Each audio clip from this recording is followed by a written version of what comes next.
friend Tom's in the shop. We're doing a project, and he's talking about this car show he's got coming up. Every year I throw an annual car show, and it's a fundraiser to help raise funds to send kids to summer camp. I think if Ian shows up, it's going to kick the attendance up a notch. It's 1 month away, and I think you should show up. I say we just build something. Like, build something new and bring it to your show to reveal it. I think that would be a hit. So I was thinking, man, it'd be really cool if Ian showed up to my car show, but now he's talking about building something. You're telling me that you're going to build, that we're going to build. Yeah, you got to be here. Tom's kind of blown away. So he's a little concerned, but I think we could do this. I got this potential up at my friend Bill's house, and if I can get that off his hill, I'll bring it down here and you'll see. He'll be totally into it. I'm on board. Let's do it. Cool. You just got to be here. That's all it takes. I guess I'm going to be here for the next month building something with Ian. Hopefully we get it done. We're up at Bill's, and the treasure hunt is on. Now this is the chassis that the roll-off truck you did came off of. This is a 1948 International Harvester. It's a KB8. It's a big rig. We used the body on Bill's other project truck. So he had all the components from the early truck left over. This thing is old school, man. It almost looks like an old hot rod frame you would start with, just gigantic. The axle's super cool. If you didn't know better, you'd think it was like a giant Model T or something, just the way everything looks. There's a reason Bill didn't use this. It's pretty rough. The engine is toast, transmission is who knows what. It's completely gunked up with dirt. I don't need any of that. All I need is the frame and the axles. It's a perfect starting point. Yeah, this chassis is rough, but I didn't want to throw it away, and Ian doesn't like throwing away either. I think I could build another vehicle out of this. Do you have a cab? Obviously, we used the cab on your other truck. I do. I have 2 international bodies. I like international trucks, I always have, and every time one comes available, I got it.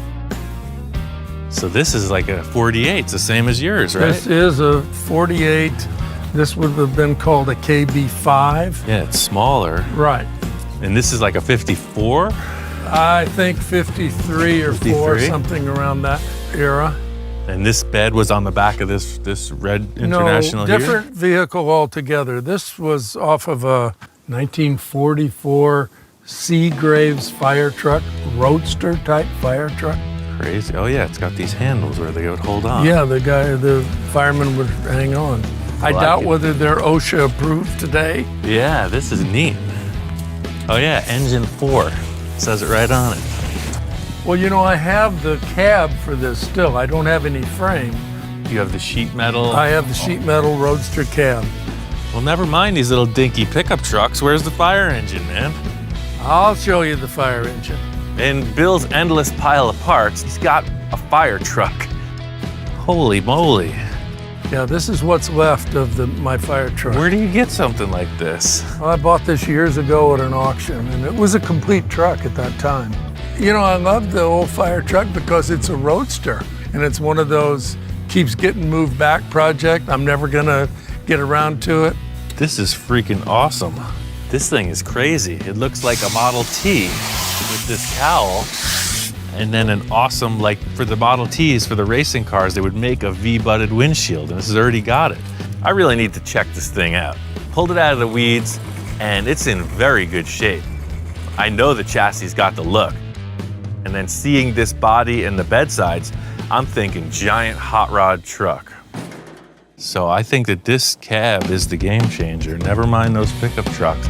Bill and I have got a really good working relationship. We exchange parts for work a lot of times. Judging by the amount of stuff that he just gave me, I might be in line with him for some really wild stuff. I'm always excited to watch Ian and see his gears turning in his head and what he does. These are the basic building blocks for my inspired project. So I'm trying to explain to Tom what I'm cooking here. I got your typical radius rod scenario, but just giant size. I just set up the ends. This is a piece of a landing gear. Ian pulls out this part. It's really cool. It's got this military green on it. He says it's from some landing gear. So is it cool to put airplane stuff on hot rods? Yeah. You know that surplus place I love so much. They got all this good stuff. The lower arm on this radius rod needed a bend in it, about 90 degrees-ish. I wanted Tom to get on the machine and get a little workout, you know? Everybody thinks the fabrication is all glamorous, but it's also a heck of an exercise session. The last 2 pulls are really tough. Yeah, you're not kidding. The way this machine works is it increases leverage as you go around the dial. So Tom starts off, he's like, oh, this ain't no thing. I was like, keep on pulling, brother. You'll see what it's made of. Wow, dude, how do you do this? That's what I'm saying, it's freaking tough. I've seen Ian pull tubes before, but he makes it look easy. It's not. It's not as easy as it looks. I win. There you go, man, victory. Once I put the tubes in place, you could see it's got that look, that hot rod look. All of this is conceptual, but you never know till you try it. If it works, yeah. What do you mean, if? If it works, he's gonna eat his hat. This hat? Now, this is my favorite hat. I'm kind of skeptical. We're taking giant parts from a giant truck and we're trying to trick them out hot rod style. Anything can happen. Drop her down. Moment of truth, huh? The big question in my head was, how is this gonna operate? Is it gonna swing smoothly through its arc, or is it gonna bind? Huh. Actually works. Up to this point, this whole project's been conceptual. The whole look of this project is how the body sits on the chassis. It's the look of the whole ride.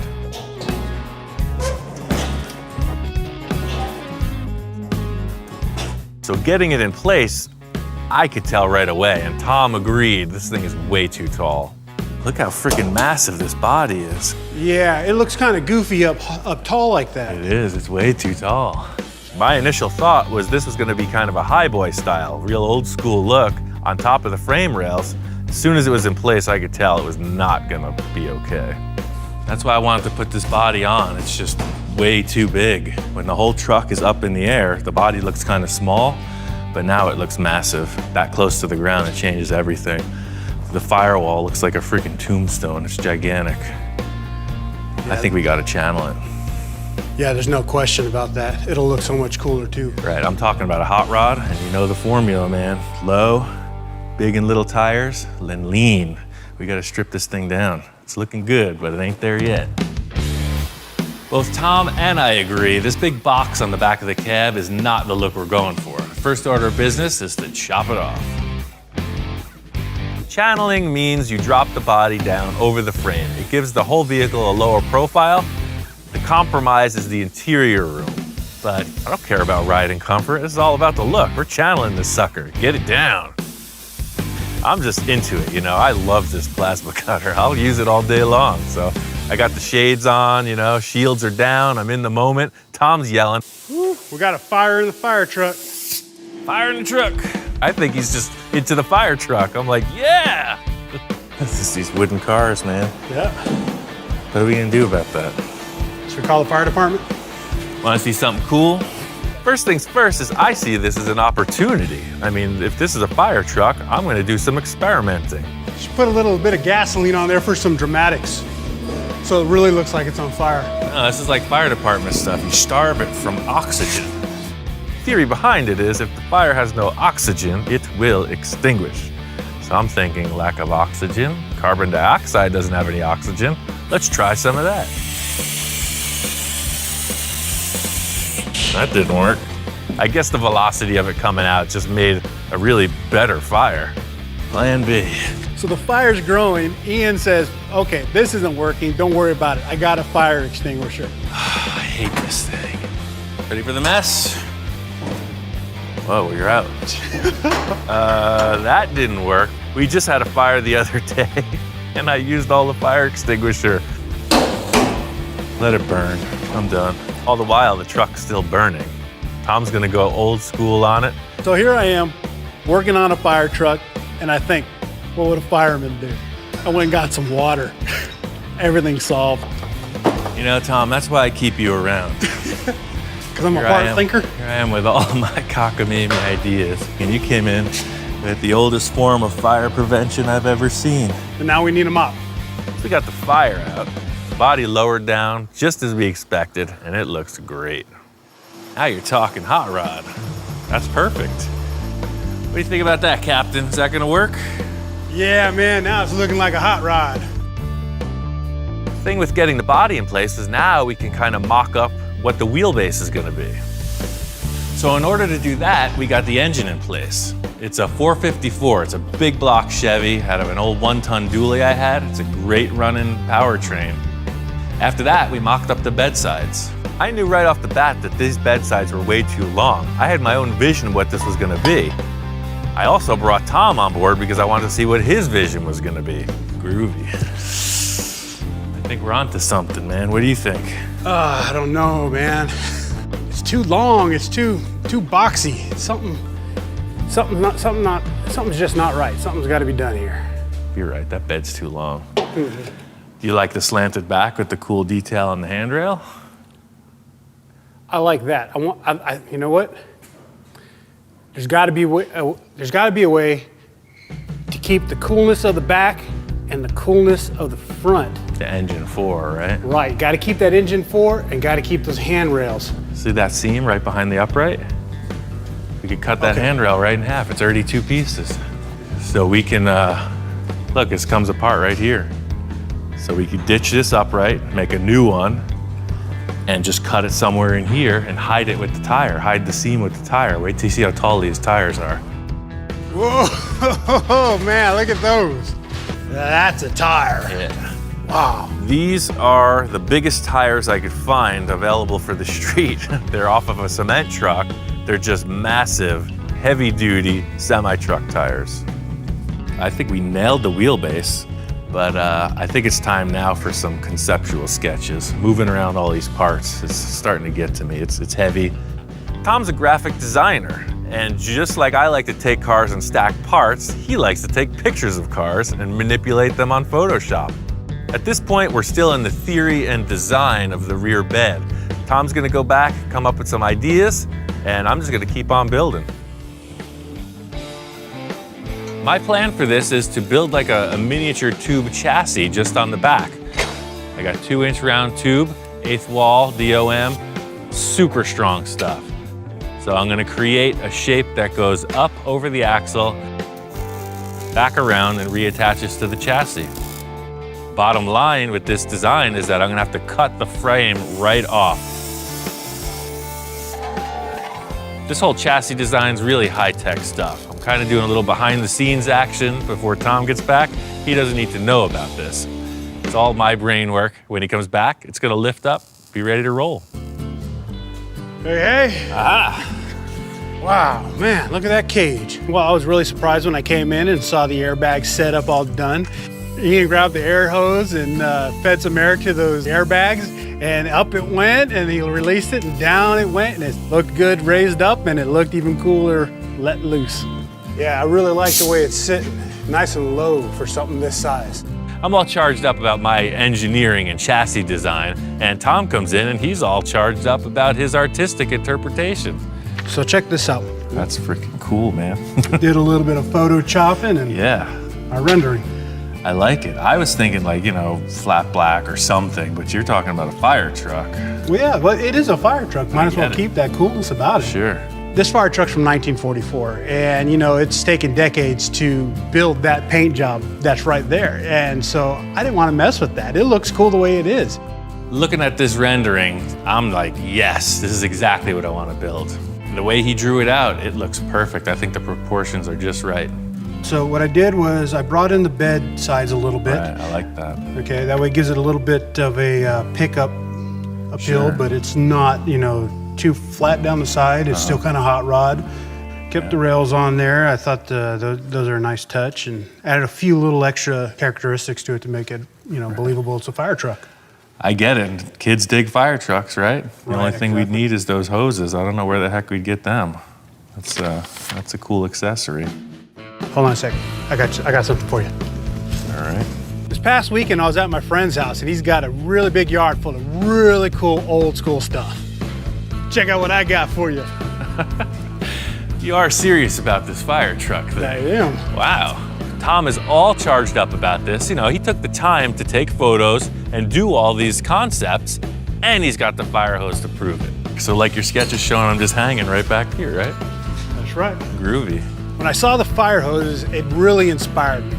Let's do that. Let's make a hot rod fire truck. I think that's cool. Kids are gonna dig it. Right. It's a charity thing. Just keep a good vibe going. You don't need no flat black rat rod. We'll make a cool fire truck. I'm glad you're into it. Sometimes it just takes a big hose. Sometimes that's all you need. The whole thing is Tom drew a great illustration. He made a great rendering of what this thing could be. So I'm holding up the metal, asking him what's right. Do you think this height is good or should it come up a bit? No, I like the height right there. The back, I think needs a little bit of a rake though. Right now they're nice and flat and level, which gives a kind of a hokey look that I'm not crazy about. This thing needs to be raked. Hold it. Okay, so that's parallel with the door jamb. That's how it wants to be. I can already tell that's it. I'm not 100% sure on the rake of this thing. I want to get the bed sides fully mocked up and then decide if it's right or not. We started by shortening the bed sides 11 inches. Looks like a garbage truck. I think they're too long. This is a really critical moment because this entire time we've been wanting to balance between fire truck and hot rod, and it can go either way. It's really long and it's looking like a fire truck. See here, the handrails, once they come out on their little stanchion, they're way out. All right, so that's the height. See what I'm saying? It's almost like the handrail needs to be just inboard of this. I'd like to see the handrail here. This is a big truck and we're shortening it, I don't know how much, a couple feet. So that's the way it works, you know, it's trial and error.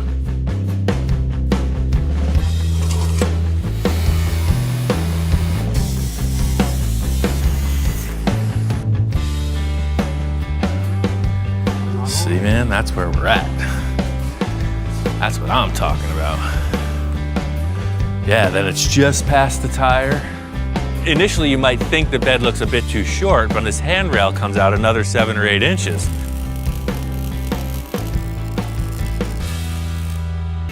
One thing that Ian's really good at is taking old stuff and making it usable again. Rather than trashing it, you know, he makes use out of it.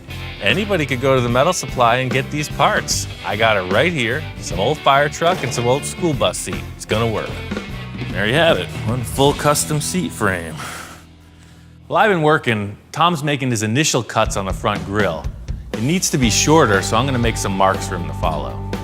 Ian breaks out the soapstone and starts drawing some stuff on it, some lines, cut here, cut there. So you can cut right like that.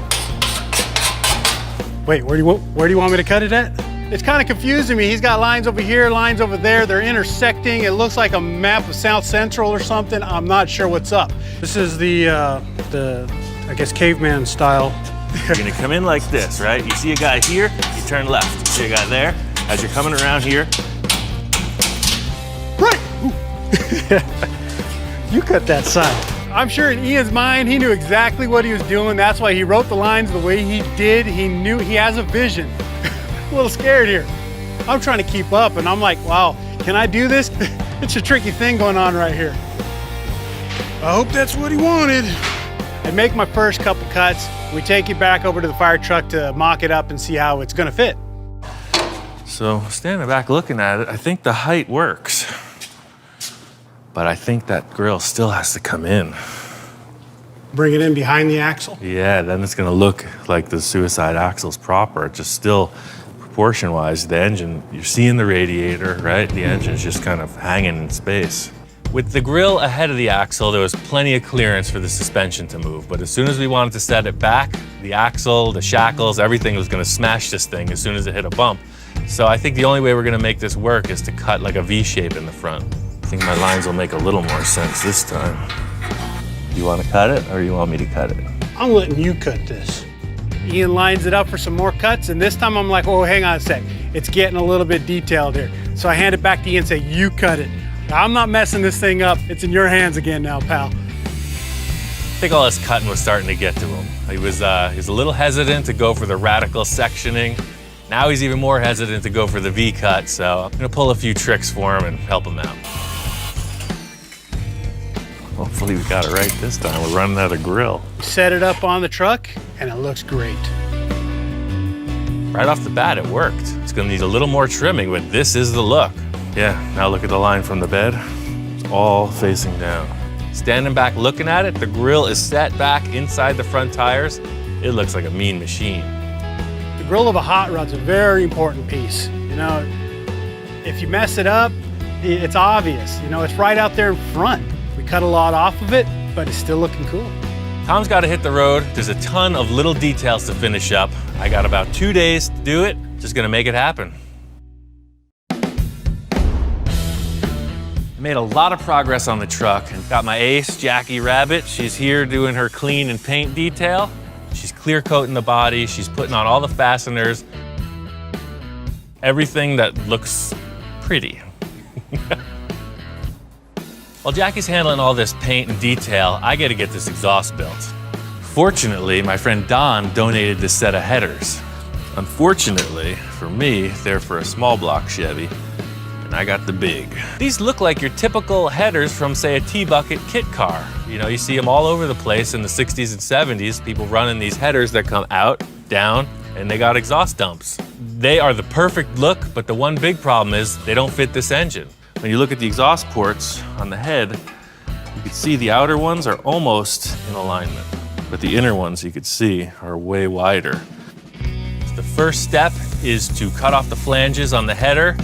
I got another set that are bolted to the engine, and I need to make a match. Now I need to take these two center ones and split them wider. I think I'm gonna have to torch these bends to anneal them. If it was a nice chromy finish, we'd ruin that, but these are rusty. I can get away with it. Metal is malleable. You just gotta warm it up. You can move it around like clay. So these tubes, as strong as they are, as soon as you heat them up, you can reform them. But see, look, it moves right over. My whole process with this was to try to gain leverage so that last bend, the hardest one, would have a bunch of stuff to work off of. So this one, you can see already, it's definitely a good 1.5 to 2 inches out of alignment, but it's also got to come up. So this tube needs to stretch up and forward. I plan on accomplishing that with a big old torch and a big old pry bar. Now you got a 3 against 1 scenario. I heat that last one up, it's got to give.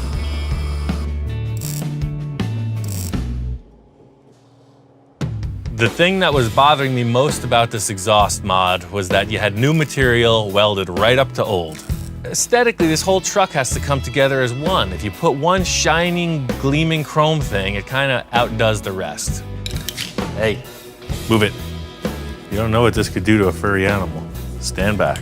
So, my plan is to just torch the heck out of it. These headers have been on a hot running engine for decades. I'm just gonna simulate that with my big old blowtorch and make it all happy. This thing is pretty much nailed. Car show's tomorrow. I'm gonna take it up there, show off to Tom, the kids, whoever else is there. Let's party.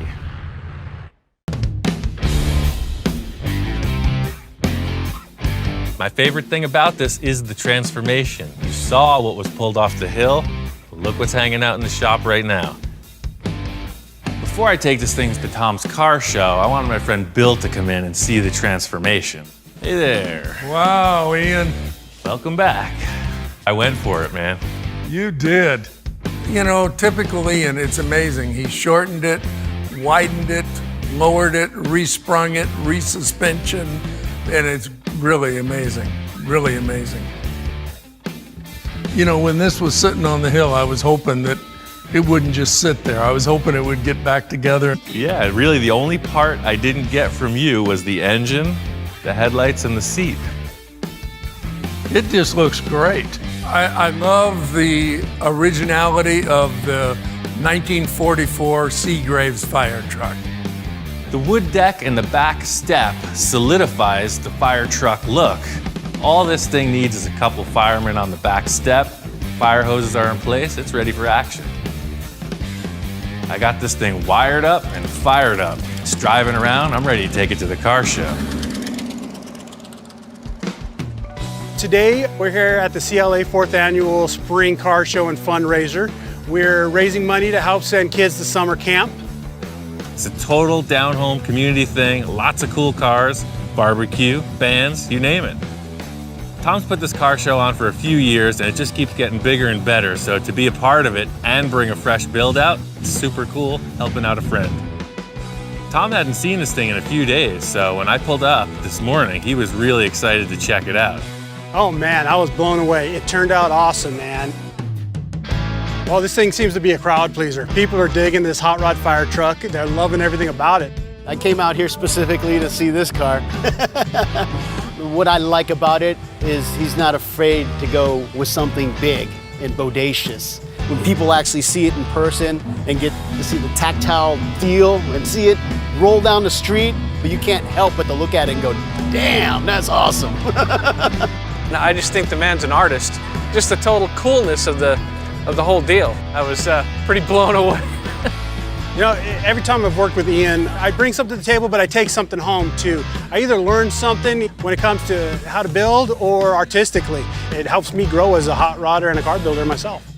Building a truck of this proportion is pretty massive undertaking, especially in the time frame, but just like working out, you know, we got through this. It's on to the next. My good buddy Victor said he's got a project and he'd like to bring it over. Now, this door-to-door delivery's got me a little suspicious right out of the gate. This isn't the first time Victor's shown up with a pile of parts, but the urgency seems a bit new and invigorated. Surprise. Right? It is a surprise. I see some stuff I recognize, but some stuff I don't. It's a Volkswagen pan, and you know I'm not a Volkswagen guy. You know I am. He's brought it to the right place. That's why it's here.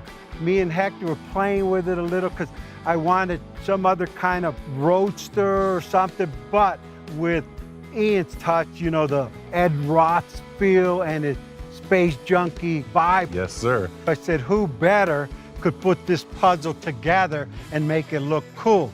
I think you're looking for an excuse to get some extra sheet metal out of your yard, but hey, you came to the right place.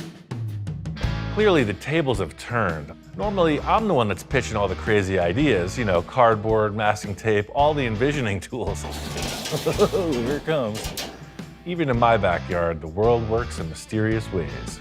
I see your envisioning tools are hard at work. It's just a wedge, just straight up, looking like a log splitter almost. Just something comes straight down to a sharp blade in the front, huh? This is your name written on it.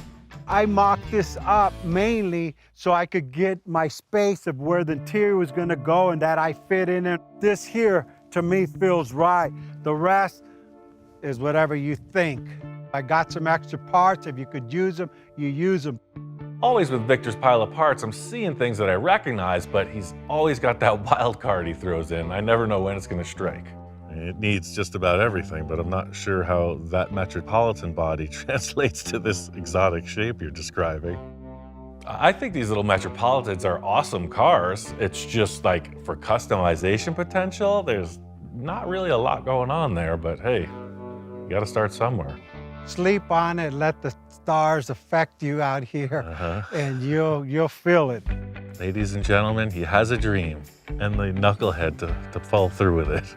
Put this thing back in the shop, and I gotta say, this is a super loose mock-up, probably one of the loosest we've ever started from, but he said I have free reign, right?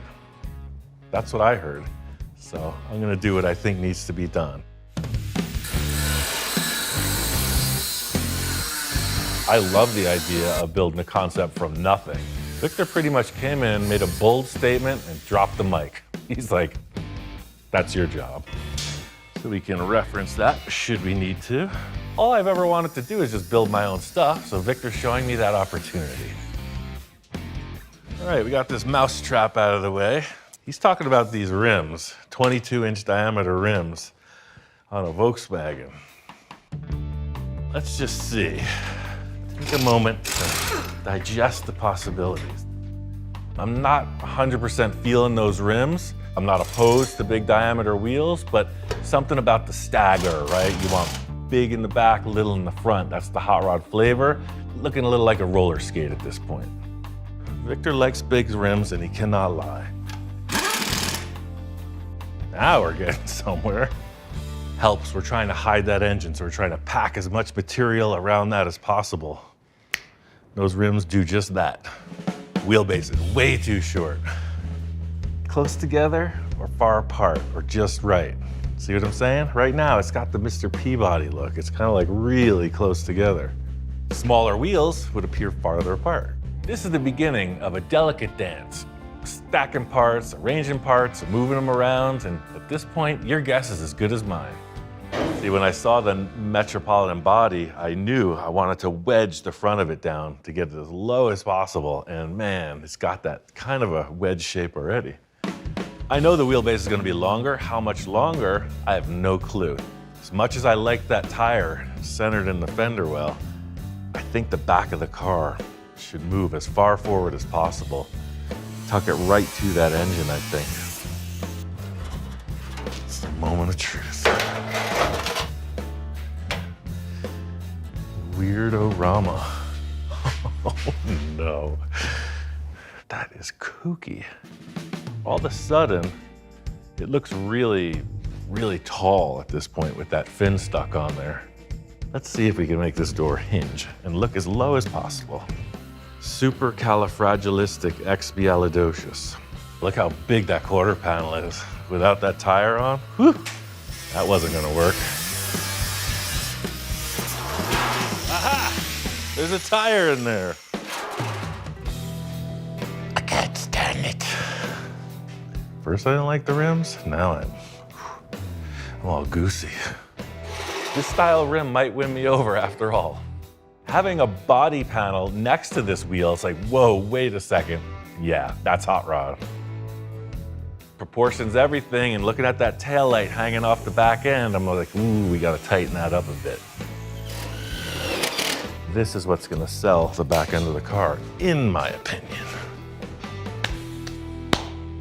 I'm really happy with the door, the tire, and the bobbed off back end. This fin is coming down, coming forward, and then again, our axle being somewhere out here, I'm assuming. Maybe furtherer, I don't know, but that's kind of where we're at. I'm gonna replicate this exact measurements to the other side and then carry on with the front and the back. Even though we only have a half a car presented, I feel like we're leaning in the right direction.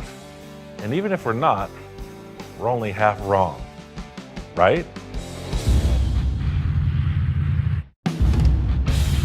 Diced up that whole Nash Metropolitan and it worked out great. I just mimicked the driver's side with the passenger side and put in a bunch of structure.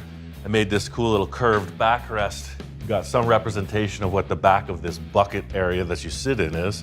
It's feeling good. At this point in the process, my focus is on getting the front of that car as low as possible. The Volkswagen Beam with its stacked tubes was not going to afford that super low look, so I called in some reinforcements. I ordered a 6-inch drop axle from Speedway. This is your typical hot rod setup. Disc brakes, rack and pinion steering.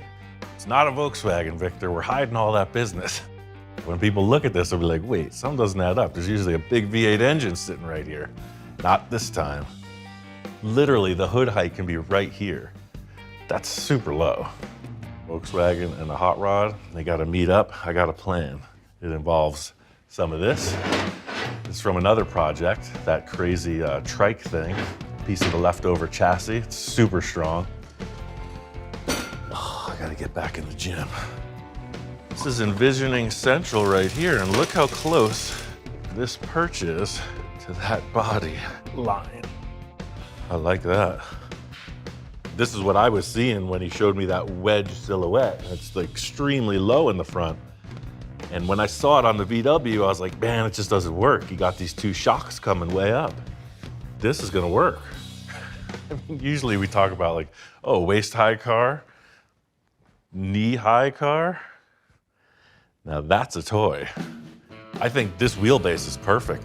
I want to get this thing into like a roller status and then consider what's happening with the body. Looking at Victor's mock-up and looking at what we have here, I'm seeing a straight shot on an angle, front to back, right to the front spindles. The cheese biscuit has an angle. It's sharp cheddar. I think for right now, I'm gonna bolt these heim joints right to the pan just to get some kind of a reference. To all those that say I don't even have a tape measure, well, I found it and I'm using it. This is one of the only times in life where it's hip to be square. That's a win. See? Nice big rainbow bridge.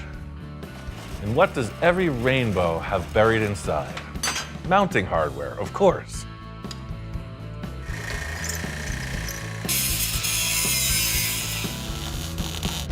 Boom.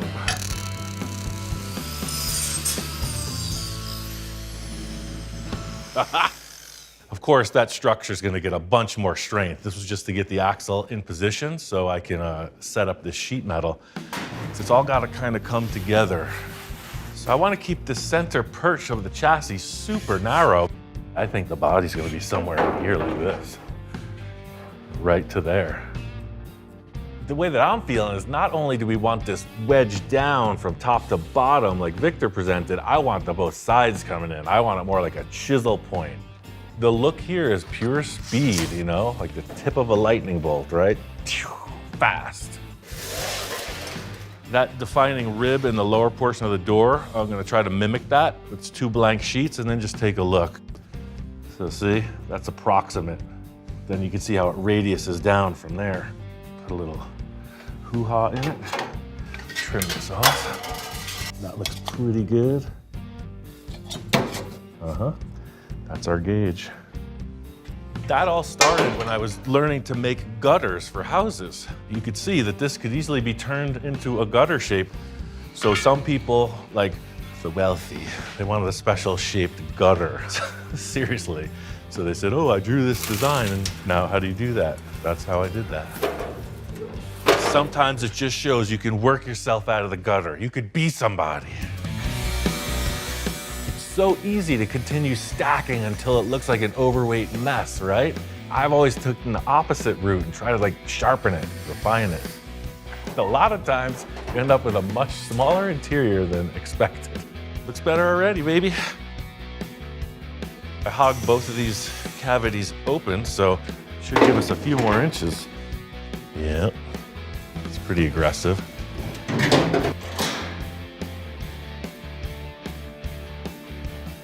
Looks good from here.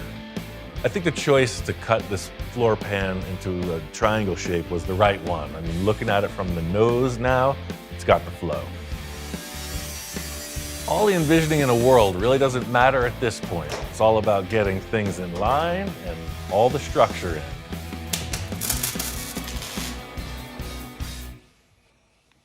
Goes from like thin body, and then the body comes in, it's just totally not a Volkswagen, something very different. But we aren't done yet. We both know that this concept has to be as complete as we can muster to prepare it for the arrival of the master enhancer. Like they say, you never get a second chance to make a first impression. I think Victor really didn't have a lot of expectations coming into this. Like, he had a concept, and like I think he's along for the ride. You nailed it. I mean, who in their right mind, the way you continued the body line, so the whole side of the car is complete. It's awesome. I love the front end you put on this thing. The tires in the front, we almost need to do something like you did on the Space Junkie, something narrower. That's what's bugging me also. It looks like it's got 2 giant mitts coming at you. Look how light the front of the car looks now. I mean, look at that, you got a wedge coming right after you with wings coming out. So it's like, what the heck's this guy doing? It's gotta be Ian stuff. I just need a little bit more beat, but I got what you're trying to tell me. There's your speedster, right? For sure. There's something to be said for just falling into the groove. We're in line with the rims. We're in line with the general direction the body's taking, and I mean, just carry on. I brought you all this stuff again. You know me, I'm a collector of fine art. This is fine art. And no mock-up would be complete without Victor introducing an entire onslaught of new parts to add to the mix. Use what you want. I got different kinds of headlight, tail light, headlights, tail light, grills and stuff. That's Pomona at its best. I like what he's putting down here. You know, all these parts, they speak volumes, you know, atomic age, retro future, space travel. These are sweet. You even know what these are from? No. They're huge. They're from Pomona, that's all I know. Yeah.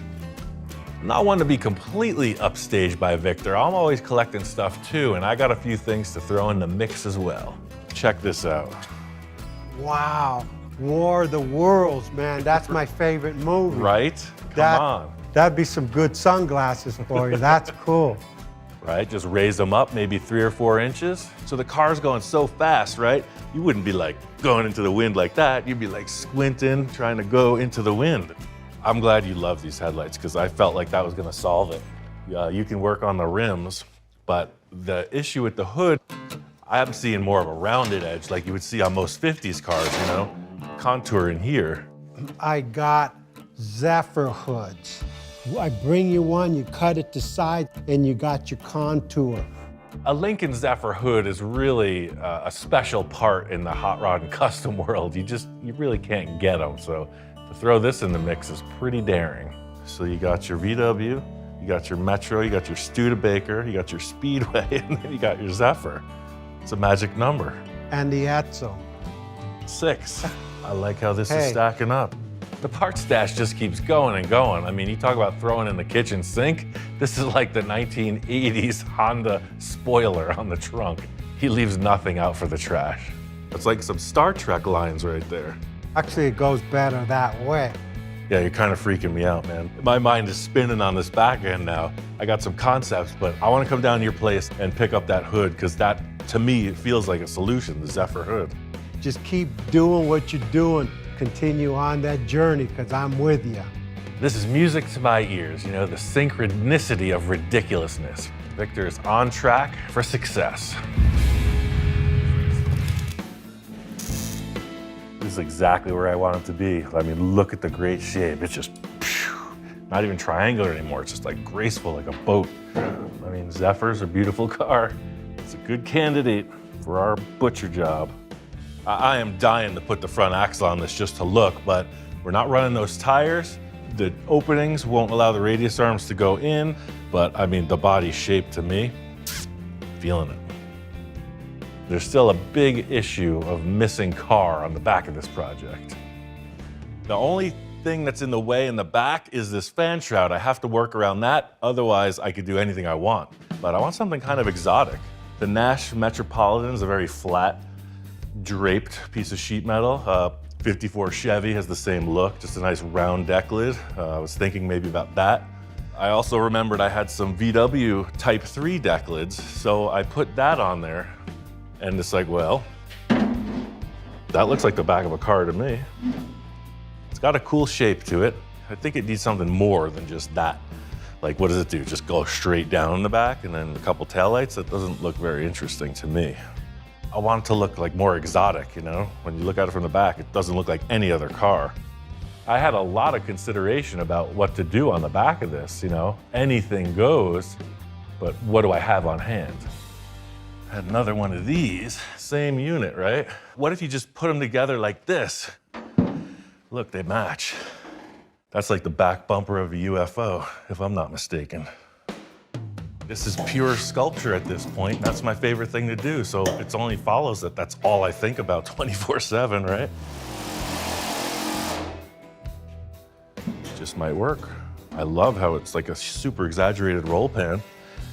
I love the orientation of the fins and this curve right here. So it's coming in your eye, it's coming down and back up right here.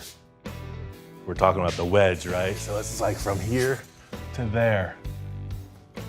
Just gotta come up a little bit more.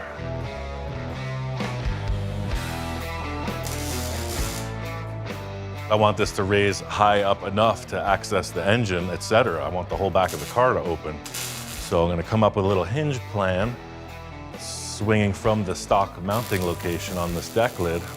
The nut gets welded to the car, and the deck lid swivels around it. Drum roll, please. Yeah, I mean, you have perfect access to the complete engine. This is gonna get cut back somewhere through here, so there's a lot of room to offer. Definitely cool. I'm gonna get rid of this right now, because that's bugging me. That thing's sticking out like a sore piece of sheet metal. Not really rocket science, it's deck lid science. I'm not gonna use much more than my knee bone. Like so. If you really want, I could turn this into a big formal production, right? I could get out the tubing bender, make some templates. I could even get the tape measure out, make it look really important. I saw the shape I needed. I had an extra knee laying around, so what the heck?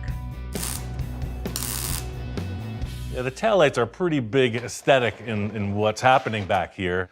I think less towards the bottom of the car is better. Just gonna keep everything like focused on the wings. I think it's about time we busted into Victor's treasure trove. He brought in some real jewels, and I think this car could use some sparkle. You know, these are pretty tasty, but I feel like they're definitely horizontal. These are super space age, but I think they're just too big for those fins. Now, these little gems, and look at that. Does that not say flying spaceship thing? I think Victor knows that the key to all of our success so far has been his parts sourcing, and I gotta say, he knows how to pick them. That little baby set right in there. Something about the shape of these particular taillights, I think it's gonna really tidy up and refine the statement of the back end of this car. Did a little work on the rear of these fins. I extended them out, took some sheet metal and formed it to fit up these taillights just right. I felt like this little bulge in the fender here would just sort of terminate right at the taillight, and then it would just fall down in a very generic shape. Like that way it's pretty much open to whatever kind of flavor we want to add to it. There's something about, like, you know, the Martian's antennas, the way they're like that. I just felt like the taillights and the fins, like you had this like round shape with two like things coming off. I don't know, worked for me. Even though the majority of the back is defined, there's still a lot of holes in the rear portion. You know, it's kind of like the Swiss cheese biscuit, but we're going for more the mozzarella biscuit. It's sort of round, it's sort of triangle. So to just kind of make that flow with sheet metal, it's easier said than done. So I'm thinking I can utilize this rest of the Nash Metropolitan body. This is the front fender. It's got a bunch of good character lines in it. I think that's just gonna add a less generic flavor to it. This is the old joining of the Studebaker, Nash Metropolitan, and Volkswagen Type 3 trick. Here we go. The first step is to create some kind of a line that transfers the taillight fin to the bottom of the car. In just looking at the back of the car, I'm seeing this horizontal band where the two deck lids joined, and I'm thinking that it may turn up into the flat plane of the taillights, so just trying to create a ridge that would lead into that feeling. I said I want to make a Tesla right now and put this piece in. You got one slice of pizza. Pepperoni. Because this is just a vacant space, you know, I'm imagining the curve, the contour that'll blend around the corner into the wheel arch area. So I'm just looking around and choosing something that matches that contour in my mind. For me, I'm not a really good planner, but I'm a really good improviser. And this pretty much documents the process precisely. I'm just trying to follow the lay of the land. Yes. No plans, wing and a prayer. Voila. I love this dip in the Studebaker fin. It's got some more flow, you know? It's more organic. Name the state. I'm gonna start it right where it fits the best. I'm gonna begin the mutilation process. Starting to curve this piece of flat steel. It's putting a lot of stress in the panel, which is gonna make it super strong. You're gonna need that rigidity for space travel. Seen some craft come apart at Mach 6. It's a messy scenario. I took my time, did all the welding, fabbed out the whole rear corners, and it's almost time for Mr. Cacio to take over on this creation. I love the fins and the taillights, but looking at the center section, it's just kind of mute. Time's a-wasting, it's running out. What's my last call on the look of the back of this car? I think I got one more idea. Two of the things I saved were from a Cadillac. I don't know what year that is, but that's definitely in the front grille. You got all these little chrome bullet shapes, and man, maybe Frenched in a bit, a little out, just a big oval opening. With this insert, you know, it'll be functional and look pretty spacey. It's like that 13-year-old kid with braces, right? I'm thinking, man, the Zephyr hood classed this thing up so much. Wouldn't a little bit of Cadillac in the back look good? Now let's put this wire to hold it as a reference, but that's kind of the look. This really added to it. Now the deck lid has some dimension to it. It's like an alien face. It's pretty weird. That was the last major aesthetic change. We're still working on some concepts for the windshield and dashboard. I think the momentum is building. This car at this point, as wild as it looks, it's still a blank slate. Once it gets into Victor's hands, all bets are off. The only thing I can say for sure is that we're not sure where it's gonna go from here. Let the dice roll. Victor called me down to the Cacho residence talking about change. Business as usual with this guy, always hustling. Check this out, Ian. I might need a few more slight enhancements. Yeah, as usual. Wait, what? Wow. Whoa. Talk about a jaw-dropper moment. I'm just like, wow. I'm expecting a car in the middle of some kind of crisis. This thing is awesome. Holy moly, you've been a little busy. I slightly changed a few things. I can see the changes. It's orange now. You wanted a cheese biscuit, you got it. It's done. It's finished. It's beautiful. It's even orange, like sharp cheddar. I love how you changed the fins, because you kept saying like the grill looked like an angry rat with the ears sticking up in the fins or something, but this totally fixed it. One major change in the back was the taillights are disappeared. He rounded off, and I gotta say, good call, man. It looks smooth. It defines its own look, right? I mean, tell me when you've ever seen that before. Never. It looks great. I just wondered, like, you know, what are you gonna do for taillights? I got taillights. You just I'll didn't never put it live in. that down. Everywhere I go, where the taillight. Stay there. I don't want to take that heat anymore. Taillights. Oh, right on. Stealth mode. I think the car is a little bit of everything. It's futuristic. It's definitely got street rod vibes. The classic panel shapes of the old cars we used are represented, so it's kind of a mashup. It's its own thing. Victor fires it up and tells me to jump in, and I'm like, where? There's no room in this thing.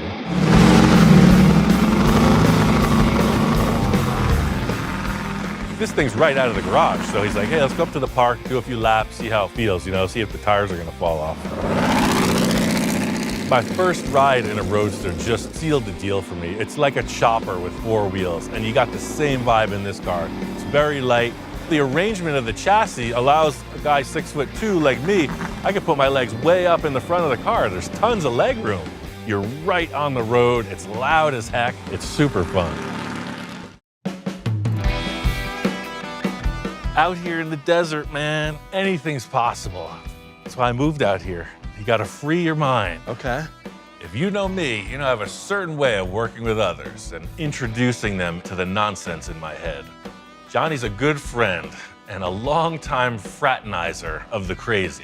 Super creative, you know, always fun to work with. And I got this project that is right up his alley. I don't actually know what we're building yet, but I got some ideas. So this might look familiar to you, Yes. but it's not what you think it is. It's a bug. What do you mean it's not what I think it is? But it's not a bug. It's not a bug? That looks like a bug to me. Yes, but it's not gonna be.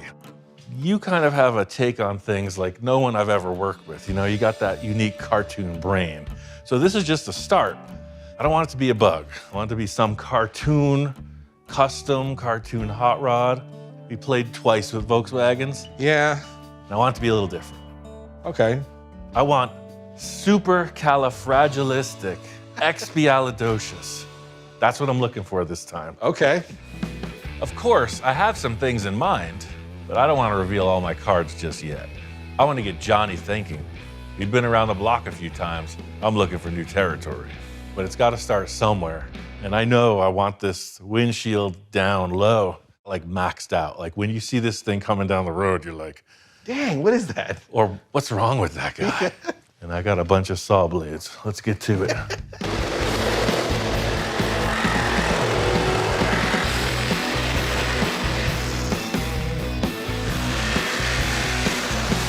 I gotta say, it's pretty darn satisfying to be cutting that up. You know what the hard part is? Putting it back together. Exactly. You got $1? You got any money? What do you want $1 for? Dollar bill, yo. I got a 5. That works for me. Thanks. See the man at the door. I'll show you the. It's the oldest magician trick in the book. I want to make the windshield the old dollar bill trick. That much. Okay. I don't know where the dollar bill windshield size ever came from, but I can only think that I heard of it at some car show. You know, the old guys talking about a chop. Man, that was so radical. His windshield was smaller than a dollar bill. You got a dollar bill size windshield, right? Somewhere in that direction. It's pretty interesting to look out of. You're not seeing a lot. You go smaller than that. I mean, that's where I want to be.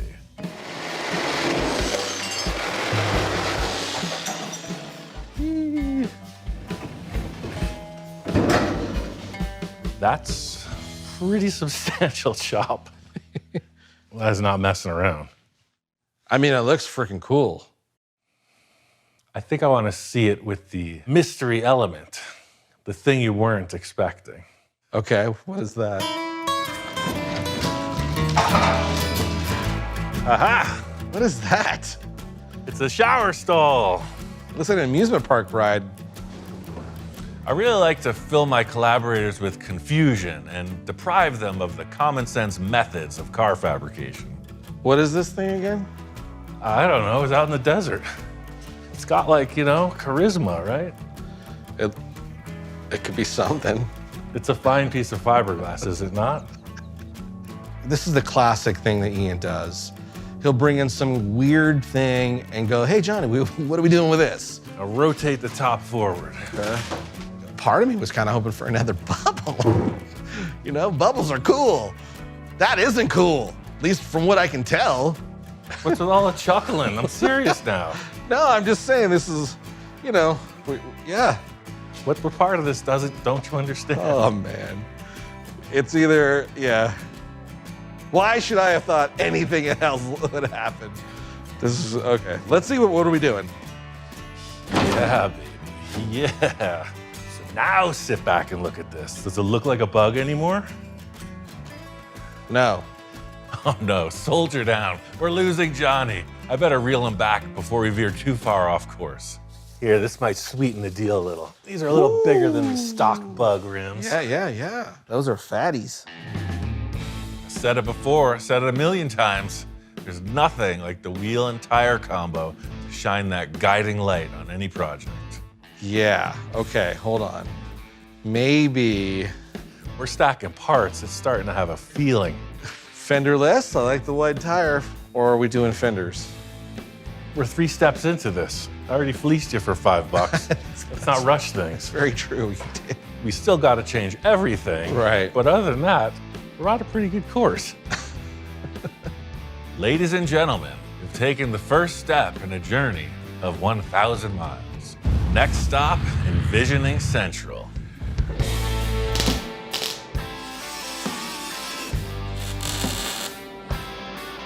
That's our windshield, sir. I think it looks perfect. The windshield height is pretty much where we're at. So just getting that in place. Do we like that front view? All right, let's move on. The big benefit of fiberglass in this project is we're going to be able to build, cut back, without ever actually having like a final surface represented for just about till the end of the project. So just envisioning all the time. And I love the wedge chop in the door frame now. Right? We'll jig it up, we can glass it right there. And once it's one piece again, we can always shift it a little bit more. But I see a couple big hurdles to jump with the back of this car. This is pretty complex. Let me cut a few strips of metal and then we'll clamp this. Okay. This is where this design will depart from that 30s styling, which was very sensible, you know, very glamorous. We have all of these shapes that have been formed We're moving them around and they're gonna have to be reoriented. The way that the tires will be arranged with the fender lip. This is going into that edgy, weird, like definitely looking forward from the 1930s. Interesting how messy that all looks. To create this armature, like the old suit of armor with the faceted panels, the whole idea is creating a compound curve in the simplest terms. That way we can lay this fiberglass on and keep it suspended while it cures. Another fine mess you've gotten us into, Johnny.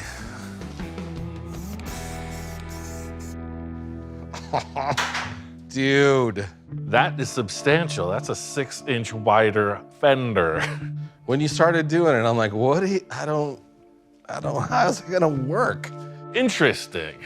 What you can do with some foil tape, an old fender, 500,000 screws, and some spray paint.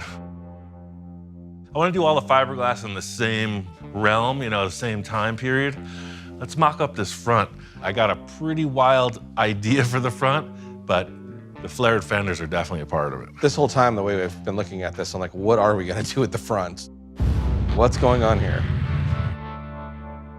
Time's upon us. I gotta spill the beans and reveal the rest of my mystery elements. Ta-da!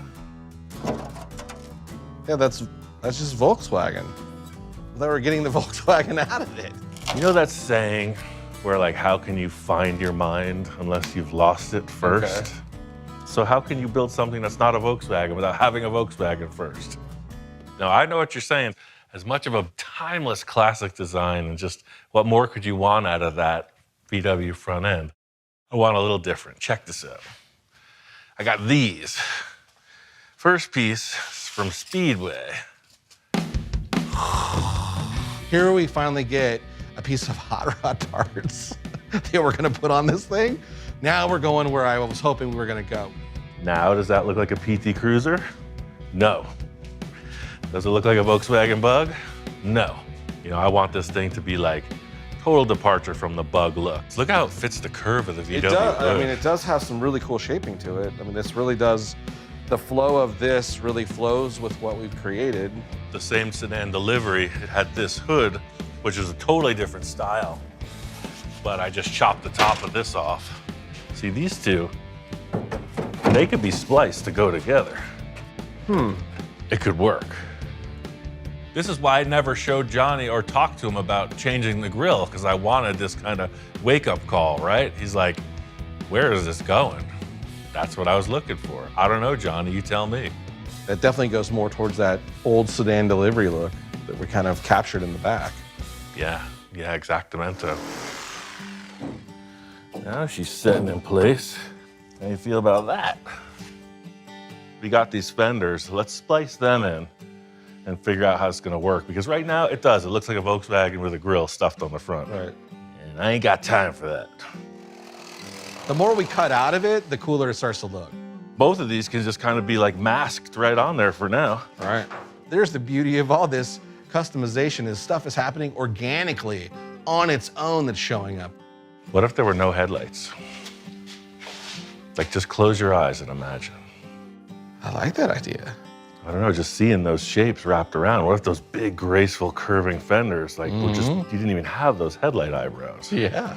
During this process, one cannot be swayed by the ability to see in the dark. You know, it's like, does it look good or doesn't it? There's always a workaround. Cut it!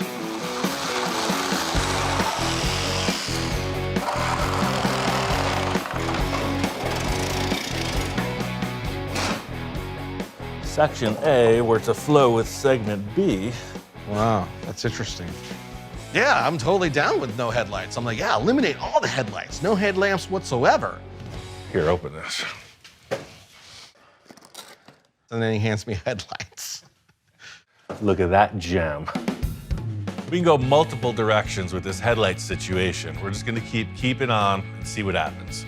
You know, the initial layout is here, and that's what I asked you to come by for, like the concept, right? I needed that cartoon brain to work with me, and I mean, this thing's way out of proportion. You know, I'm gonna put my twist on a few things, but I think Johnny and I have a strong representation of where this is going. It's the funnest part of collaborating with you is just bringing out these crazy ideas. I knew that your time was going to be pretty strict, and you see the amount of work it takes time-wise just to mock up what we did. Right. So I like everything about it. I just don't like the fact I have to leave. I think you should feel a lot better that you don't have to stay for the remainder of this. Why, sure. Quite frankly, I'll go to Florida, Yeah. I'll put on my work clothes, and you can handle all this. Don't take off that thinking cap just yet. We're getting in deep now. You know, I've said it before, and I'll say it again. Fiberglass is a messy business.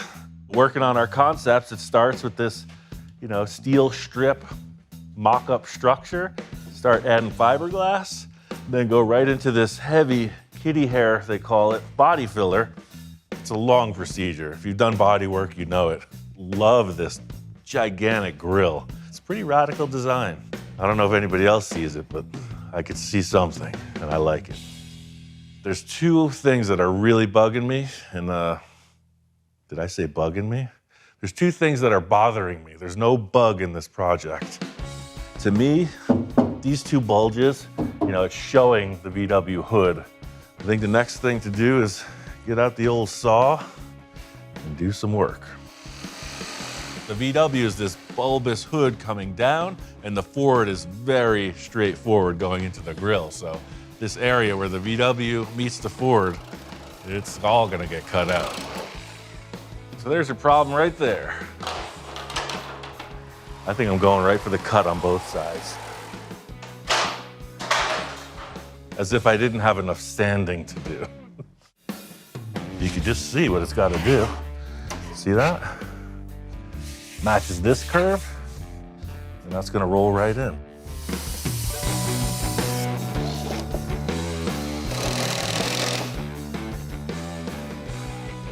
It always looks so raw in the mock-up. Here, it's a very tight curve. It's going to be something more in that realm. And instead of trying to lay all this out, it's going to start to distort these two. So I think I'm going to create a drape of fiberglass. So this hood will come straight down and then just come in and create that curve. So my time weaving baskets in the Polynesian Islands have given me this skill. Sometimes I'll do it in a herringbone pattern. It all depends how I'm feeling. This is your standard Easter basket pattern. A lot of times I'll lay the fiberglass on the car and then brush it in. But in this case, there's really nothing to push against. It's just gonna deform that web. So that's why the first piece I'm gonna wet right here and just hang it in place. See, these are just like stickers at this point. Man, I get so much flack about how I do fiberglass. Apparently I'm doing something that's a little outside of the average. They scoff at my technique. It's really satisfying to see this radical departure from that VW hood. You know, that looked good, this looks gooder. So once this is rebuilt, this gets popped off, turned upside down, and all the stuff in there gets torn out. So it's just a one-piece fiberglass, as it was, as it should be. So we got 1, 2, 3, 4, 8, 9, 10 pieces to make this front clip. I feel like it needs something to tie it together. So everything about the styling from the late 30s, pretty much the VW followed with it, right? You had running boards on the car. Very reminiscent to that period of style. You know, it's the bubble fenders front and back, and then a big pronounced running board where the door jamb opens. So this car's got to follow suit. My first thought is let's continue that running board idea, but let's just bring them way out.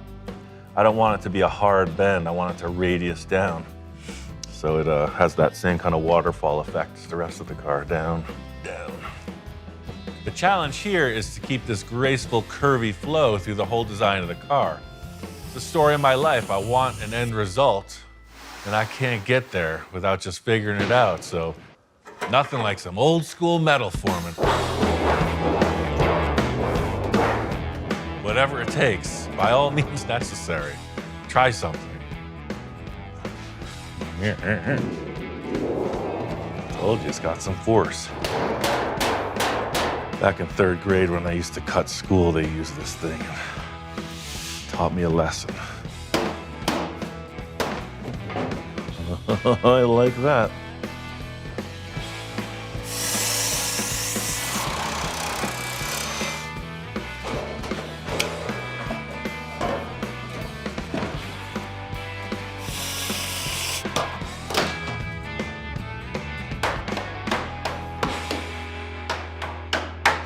So by using the wood to the wood, you don't have the real power to dent the metal.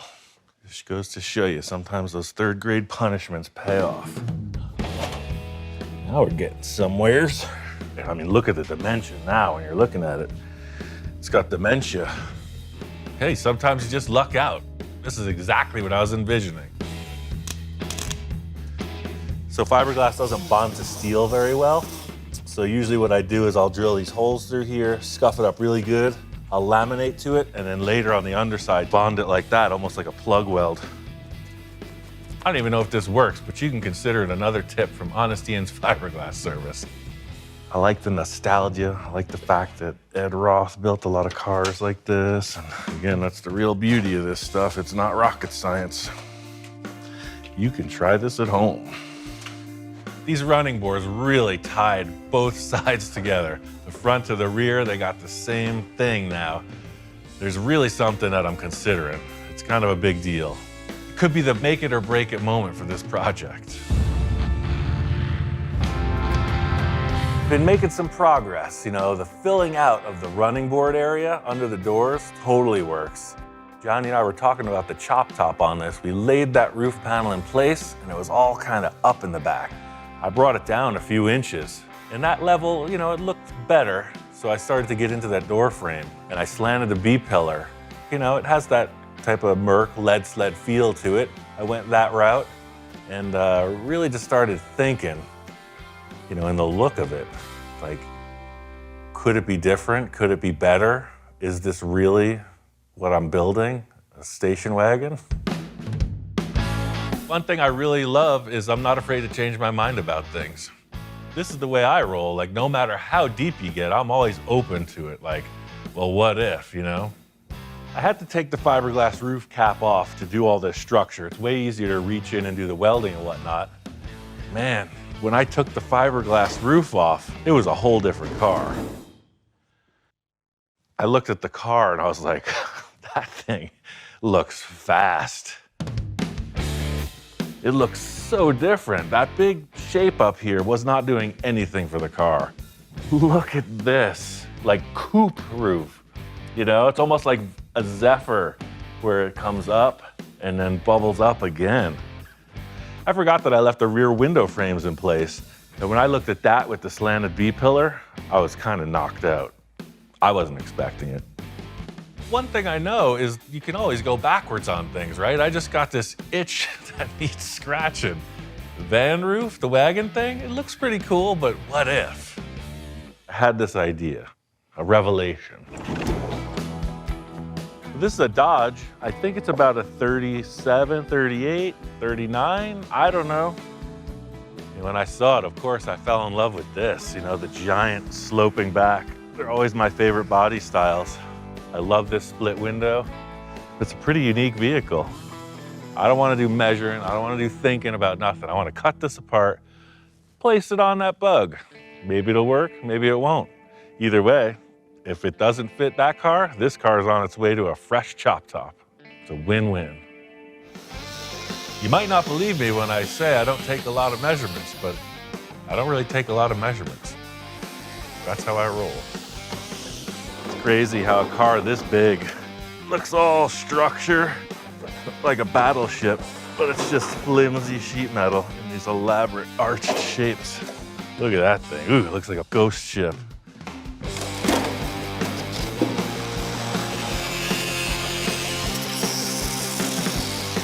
All right, all my grandiose ideas have led up to this. What we have here is considered a clean slate. Anything could happen from this point. That's nasty.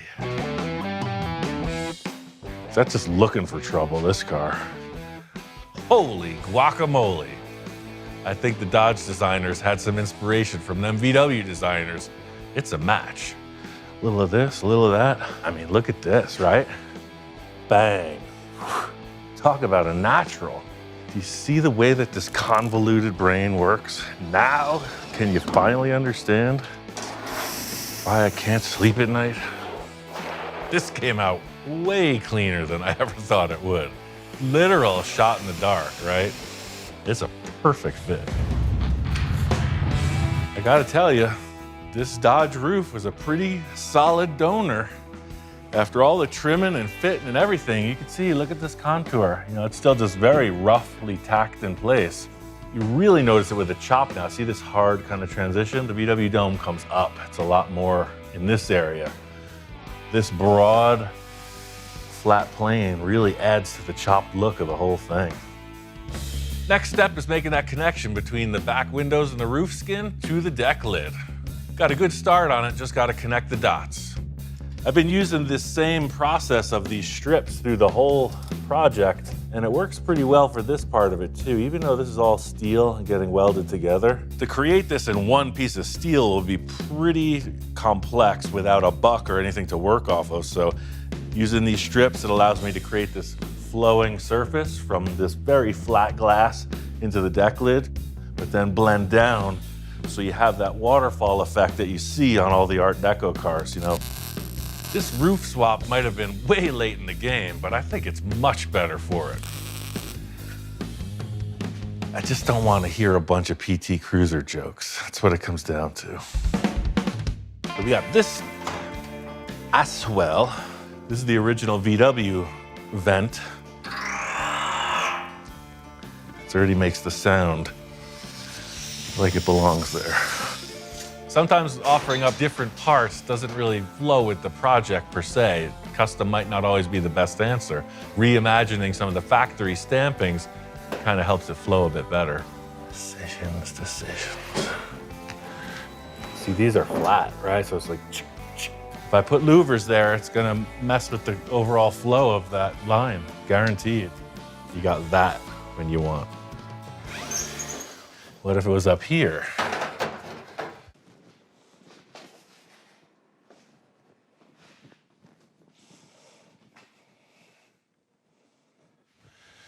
I would say it, but it goes without saying. That settles it. Let's get out the cutting materials. Part of using these stock vents also adds to the mystique. It's like, I don't identify that rear window as VW, but the vents are just like a VW. What's going on there? Aha! I will remove one worthless piece of sheet metal and replace it with another worthless piece. Ta-da! That's what I'm looking for. That works. This is where the fusion really takes place. You got the clearly identifiable VW vents in the same position as they would be on the Bug, but with a Dodge back window and roof. This is coming in. This looks a little bulgy now. I could tailor this, and that's really what I'm getting to is the final bits of modifications. Having this roof at such a different attitude, so all of a sudden the nose looks gigantic. The nose looks like it's pointing up into that sky. Again, it's not something I saw until I saw it. It's like the hood is like that, and the rest of the car is like that.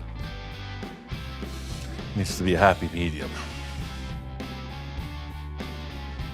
One of those big points from the mock-up with Johnny was this kind of shark nose appearance that the hood is having. It's always been kind of up, kind of snooty, and I want it to look a little down. That's exactly where this needed to go. Just a little bit down.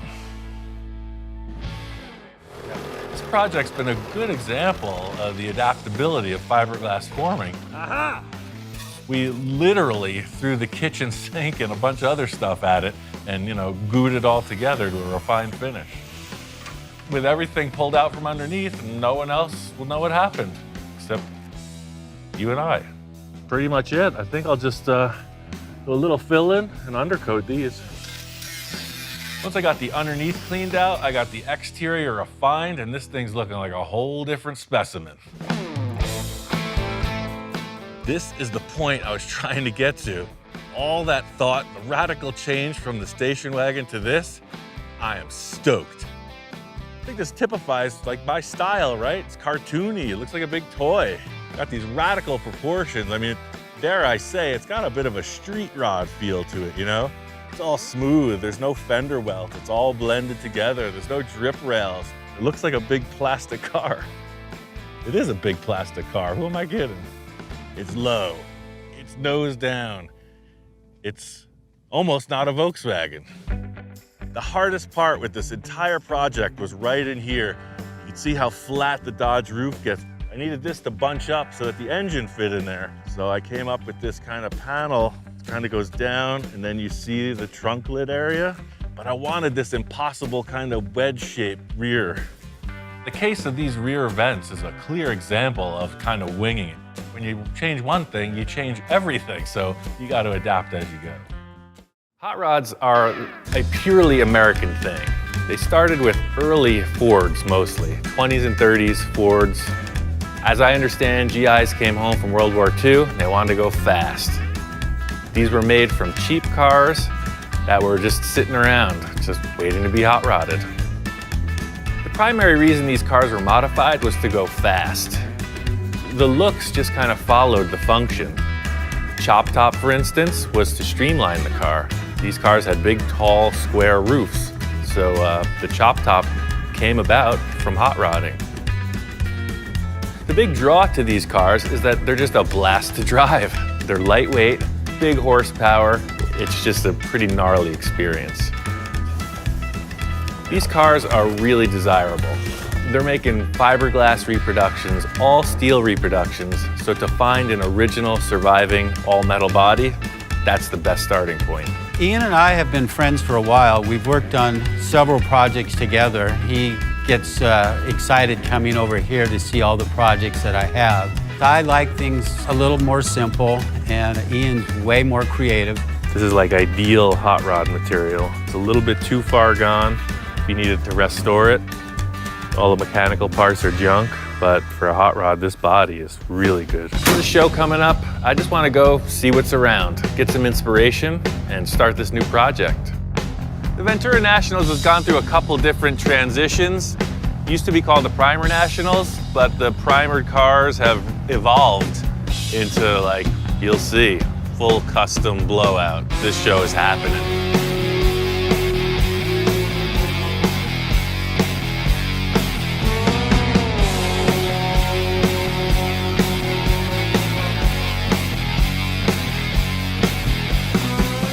Looking at other 31 Fords, this is like straight cool traditional custom. This is a lot like Don's in that it's a highboy. It's on the stock frame. It's running a Chevy V8 motor. It's just, you know, this is a really clean car. It's the way you would see it done in the 50s or 60s. And it's just a bitchin' look. The way they got the paint set up, it looks kind of old and patinaed. But this is a real hot rod. Good stuff. It's the same year. It's a 31 Ford. It's unchopped. It's a highboy. It's up on top of the frame. This one I consider even more traditional. It has the wishbones, but they haven't been split, so it sits taller. It's got a flathead V8 motor in it.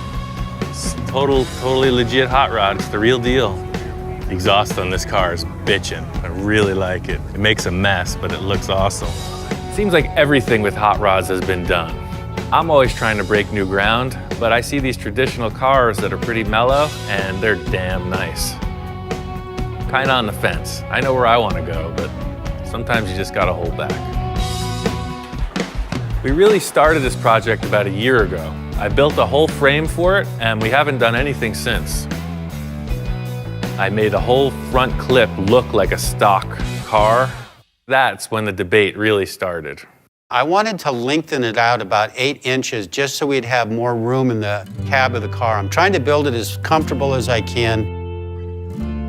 The problem with extending the wheelbase is it's not that Model A hot rod that you see on the lakes in the 50s. Those cars were running a stock wheelbase most of the time, and that's the look. But I was going for more of the practical look, had to make it comfortable. Don really wanted room in the footwell, so we ended up making the chassis 6 inches longer. For the rear part of the frame, I used 2x3, 1/8 wall, and I used the Model A frame as a template where I put this little jog in it. And I just set that up, and took the 2x6, just made a join and then plated them with a 1/4-inch plate on the outsides all the way around. We don't have a proper hot rod front axle, so I'm looking for something that looks like it. Don's got a '59 Ford truck in the back, and I think I can modify that to work. Since we need a front axle for the 31, I did this on another car, like a T-bucket I built. I used a truck axle. So it's cool because these straight axles, they have hydraulic brakes. They got the old school wide 5 bolt pattern. The cool thing about this axle is Don's already got it. It's here, it's got a great brake setup. A lot of guys would convert their cars to truck brakes, and really that's the main benefit. I'm just using the whole axle, but it's all about stopping. It's a no-brainer. I'm just gonna cut off the leaf spring mounts and create a new mount for the hot rod style spring. All right, so that's the deal. The main thing I'm gonna have to do before I start, see these pads where the old leaf springs used to mount? I'm gonna cut straight through and then weld a bracket on to hold the new radius rods.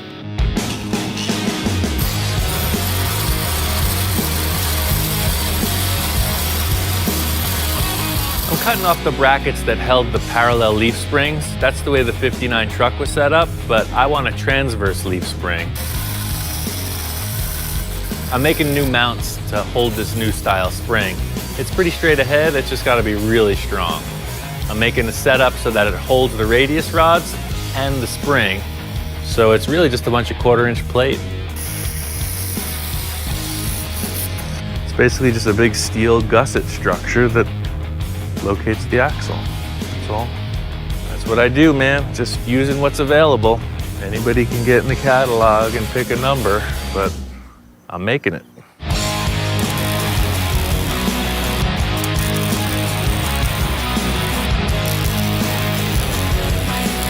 This axle's done. I painted it black. It's a very simple thing. Just a bunch of bolts at this point and it's ready to roll. Don ordered the radius rods from the catalog. I don't have a problem with ordering from the catalog. I'm trying to make his job a little bit easier. Don had the rear end he wants to use, so I put on some brackets, hooked up the 4-link kit. Now we got a rolling chassis.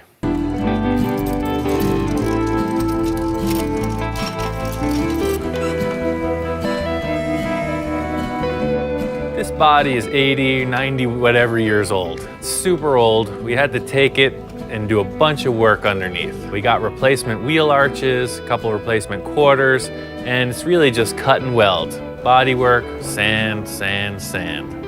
We finally get the thing pretty dialed in. It's time to see how it looks as a roller.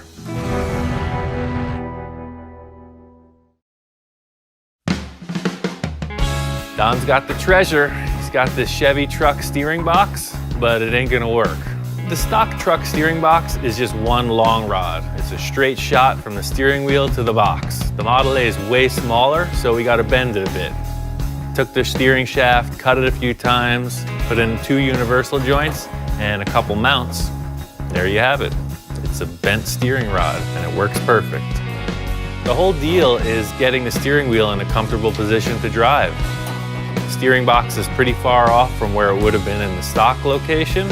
Car's lower, so we had to modify the steering shaft. Getting the steering column together was pretty important. You can research or think about anything as much as you want, but the proof is in the test, and it works great. Once I saw the body on the chassis, all I could think was chop top. But Don's hesitant.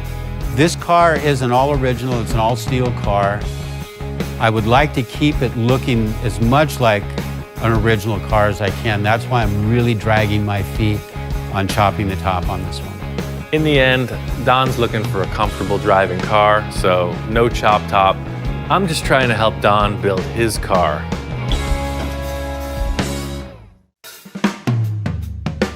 Every Model A has a hole in the roof. Can't get around it. One of the cool factors is it really gives you an opportunity to kind of make your mark. I've been looking around all over, trying to figure out what's gonna be cool. Don's got a bunch of van roofs, he's got car hoods, car trunks, all kinds of stuff. Looking around, I come up on this Mustang hood, and it's pretty thrashed. This is a '69 Mustang hood. The car got wrecked. I cut it out about the same size as the roof opening in the Model A. It's got a neat crease down the center, and it's worthless as a replacement hood. So we were talking about using it to fill the hole in the roof.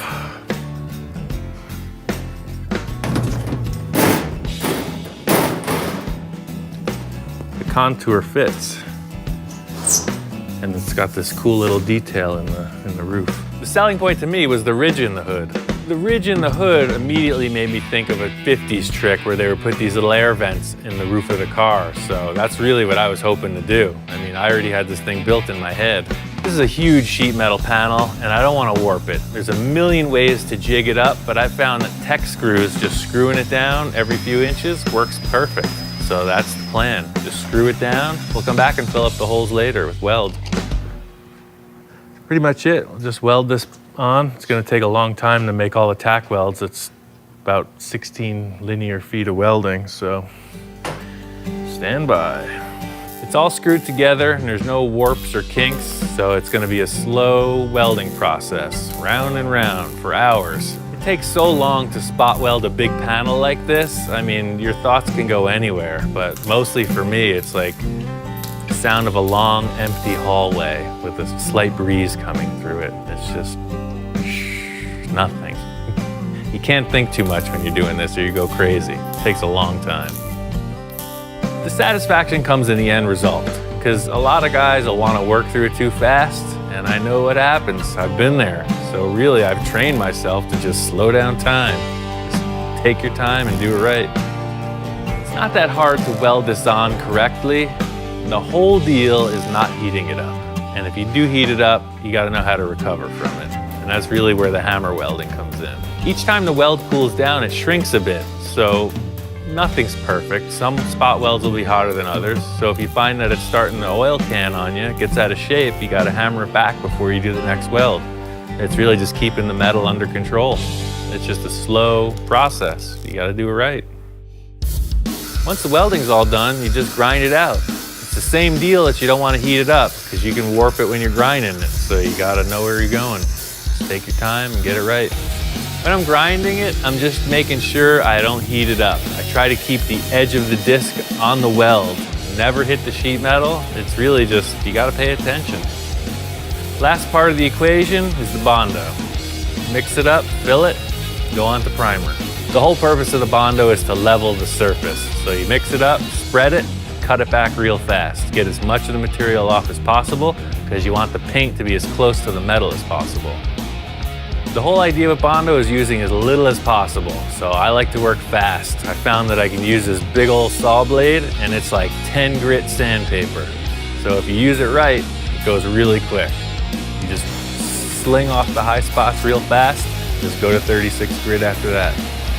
Don's car is bitchin' and all, but it's really not the creative entity that I am looking for. It's like, this is like work, you know? I'm at work here. I'm trying to make a really bitchin' car, but I gotta get back to my shop. There's something I've been looking to finish, and I gotta get to it.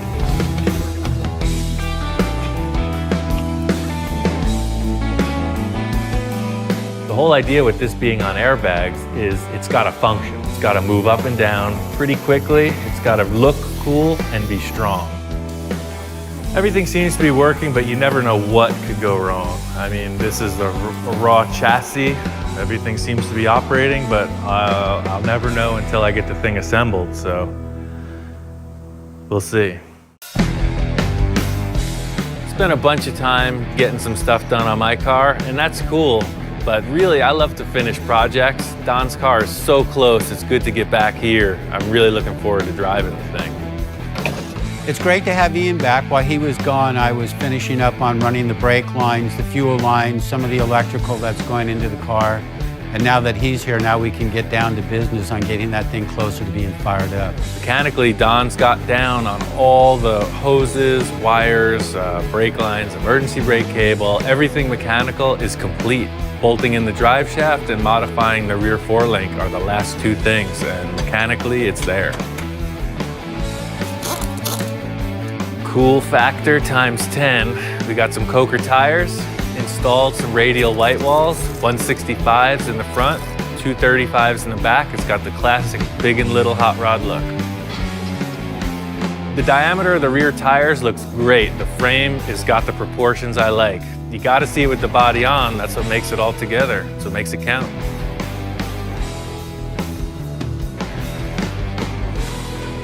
Well, the body's in good position. I gotta see what this thing looks like. Been waiting a long time. A lot of effort's gone into getting this far, so let's see what it looks like in the sunlight. I like it, sir. I like it too. It's so nice to finally see this car going someplace. It's been sitting for 40 some odd years. Now to see it getting so close, I'm so excited about getting that car running and getting it down the road. It is absolutely bitchin'. I couldn't have asked for a better car. You've seen this car kind of mocked up 100 times already, but with the tires and the paint, this thing is ready. It's looking good. The last bit of fabrication is the exhaust dumps. Don's got a bitchin' set of headers and they need mufflers. We're bolting on the headers and I'm gonna fabricate the rest of the exhaust. Don got these old school glass packs and he wants to run them underneath the doors along the frame like that.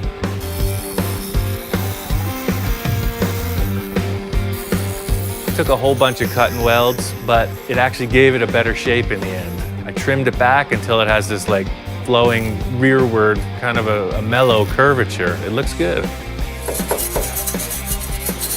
That's pretty much the layout. I'm gonna take it off and finish weld it, sand it up nice. Don's gonna paint the whole assembly black. So the last bit is just to put a gasket on here. I'm not gonna put it together finally until we're really done, but this is the gist of it. So you got it and it's shut off. It flows out through the mufflers. So it's a 2.5 outlet to a 2-inch end pipe and muffler. But if he goes out to the salt flats or just wants to annoy his neighbors, he can open it up. It'd be like a marching band coming down the street. Without mufflers, this car will be pretty rowdy. You know, everybody would know who's coming through town. Don's looking to be a little more discreet. He's a little more mature than I am. We're ready to install this. An aftermarket air cleaner that looks just fantastic. Usually wiring a car for me is kind of tedious, but I'm gonna try out this wiring harness kit. It looks like it's all there. It's painless, so they say. And all the wires are labeled. Pretty slick. Cool factor number 2, we got a wiring kit from Painless. It's a big hassle to come up and build your own wiring harness from a bare fuse block. So we got this kit and it has everything. The crazy thing about wiring harnesses is there's always a million wires. And this one is color coded. Each wire is labeled. It's like a tiny little silk screen machine. I don't know how they do it. Every wire tells you what it goes to. So although it looks like a crazy bundle, they're all telling you what to do with them. It's really a time saver, and it's pro, you know it works. They got a great reputation. We're there. All we gotta do is button up a few things, start it, and run it. Oh, look at that. Boy, somebody will see me for miles away. Perfect. Another wonderful job by FM Ian. The final step of the whole freaking build. We're there. Don's gonna set up some tool to raise the oil pressure. The motor's been sitting for years, so Don needs to bring up the oil pressure and then rotate the engine a few times and get everything lubricated.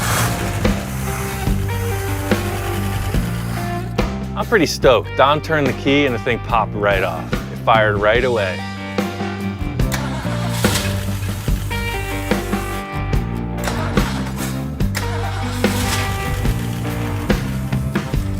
The compression and everything in the motor seems cool. It's firing fine, but it's not delivering fuel. I'm not sure what the deal is. It's pulling the fuel up out of the tank, but it's like sort of just pulsing. It's not really delivering the gas the way it should.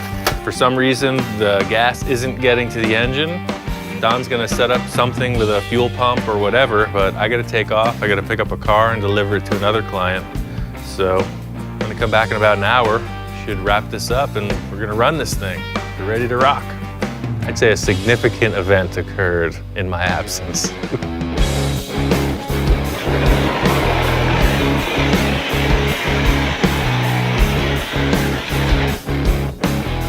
This fire could have got out of control. Apparently there was too much fuel pressure and the whole engine seems to have caught on fire. Let's get outside.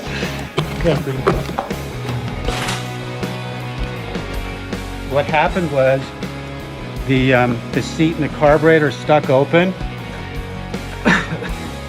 So it was pushing all the fuel out of the carburetor, and I think there was a spark when I went to pull off the wire, and I think that's what ignited it. It takes a lot to get me excited. I'm a pretty mellow dude, so you know, seeing a car that was freshly incinerated, it's pretty exciting. I can't say I was really disappointed because it's exciting, you know. I'm into that kind of stuff. It's a bummer. The car's filthy now, but pretty cool. Not everybody catches their brand new car on fire. It's not going to run tonight. It will run. It will make it to the show. It's just going to take cleanup time now. Yeah, well, nothing's burnt. It's just dirty. No. Very minor damage. Well, apparently getting gas isn't the problem now. It seems to get plenty of fuel. So I think we solved that problem. I guess all we got to do is wash it up and run it.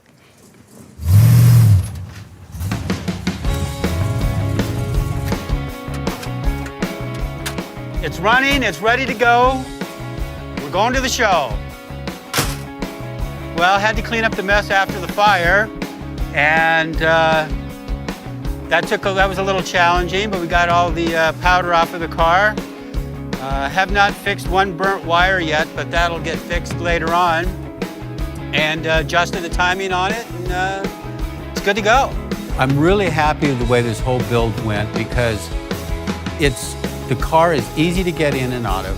It's a nice car to drive. It handles well, it corners well, it stops well, and the wife can get in and out of it well. I'm just so tickled. I mean, I couldn't have asked for anything more, or a person of Ian's caliber to help me with my own personal project. Working with Ian, he has taught me that you can make things absolutely bitchin' with the simplest tools, the simple material, that you can take something and make the most awesome stuff with it. That I have learned from him. I really appreciate that.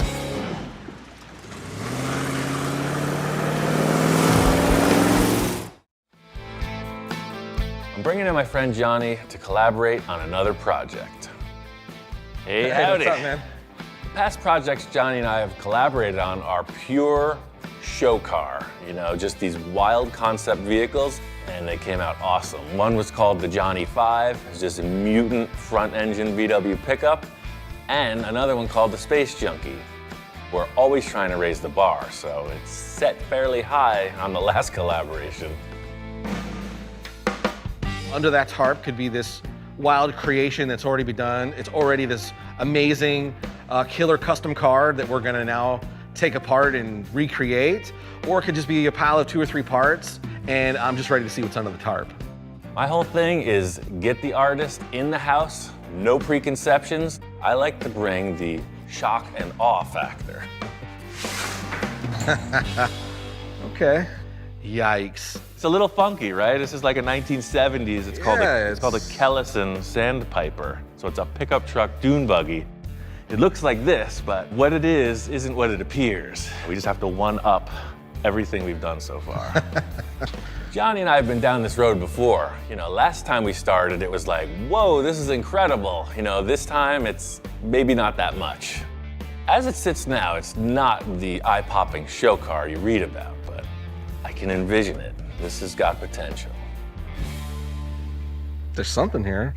I tend to forget I need to get people warmed up to my ideas. You know, this roof comes off. That's why I called you here. Like, anything goes. You know, my other car, we cut it apart. I'm not married to any of this. Don't think about specifics of a bubble top or a dune buggy or whatever.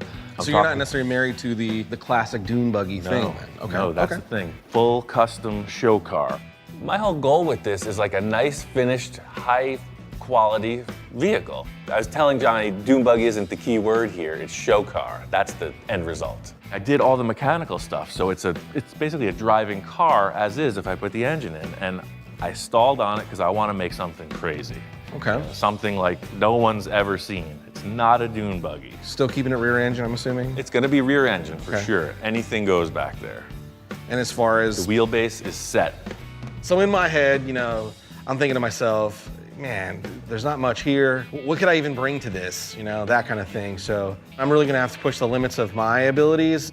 My whole logic here is I'm trying to bring out the best in Johnny, you know, all of his creativity. If I showed him something again that was like a finished vehicle, we'd be running over old territory. Start with something completely, you know, straight in your face, nothing but potential, and just let him run with it. One of the things that Ian made pretty clear about this particular build is we're gonna keep it fiberglass. It's a nod back to the godfather of customization, Ed Roth. Focus. There's the car as is, and I tried to like do, you know, here's the original type fender, and then if it was exact. First drawing looks pretty much just like a dune buggy, and you know, hey, everybody's got one. I'm looking to push it way further. From here forward, look, that's Right. the thing, the car is arching, right? It's like a thing ready to pounce, Right. which is awesome.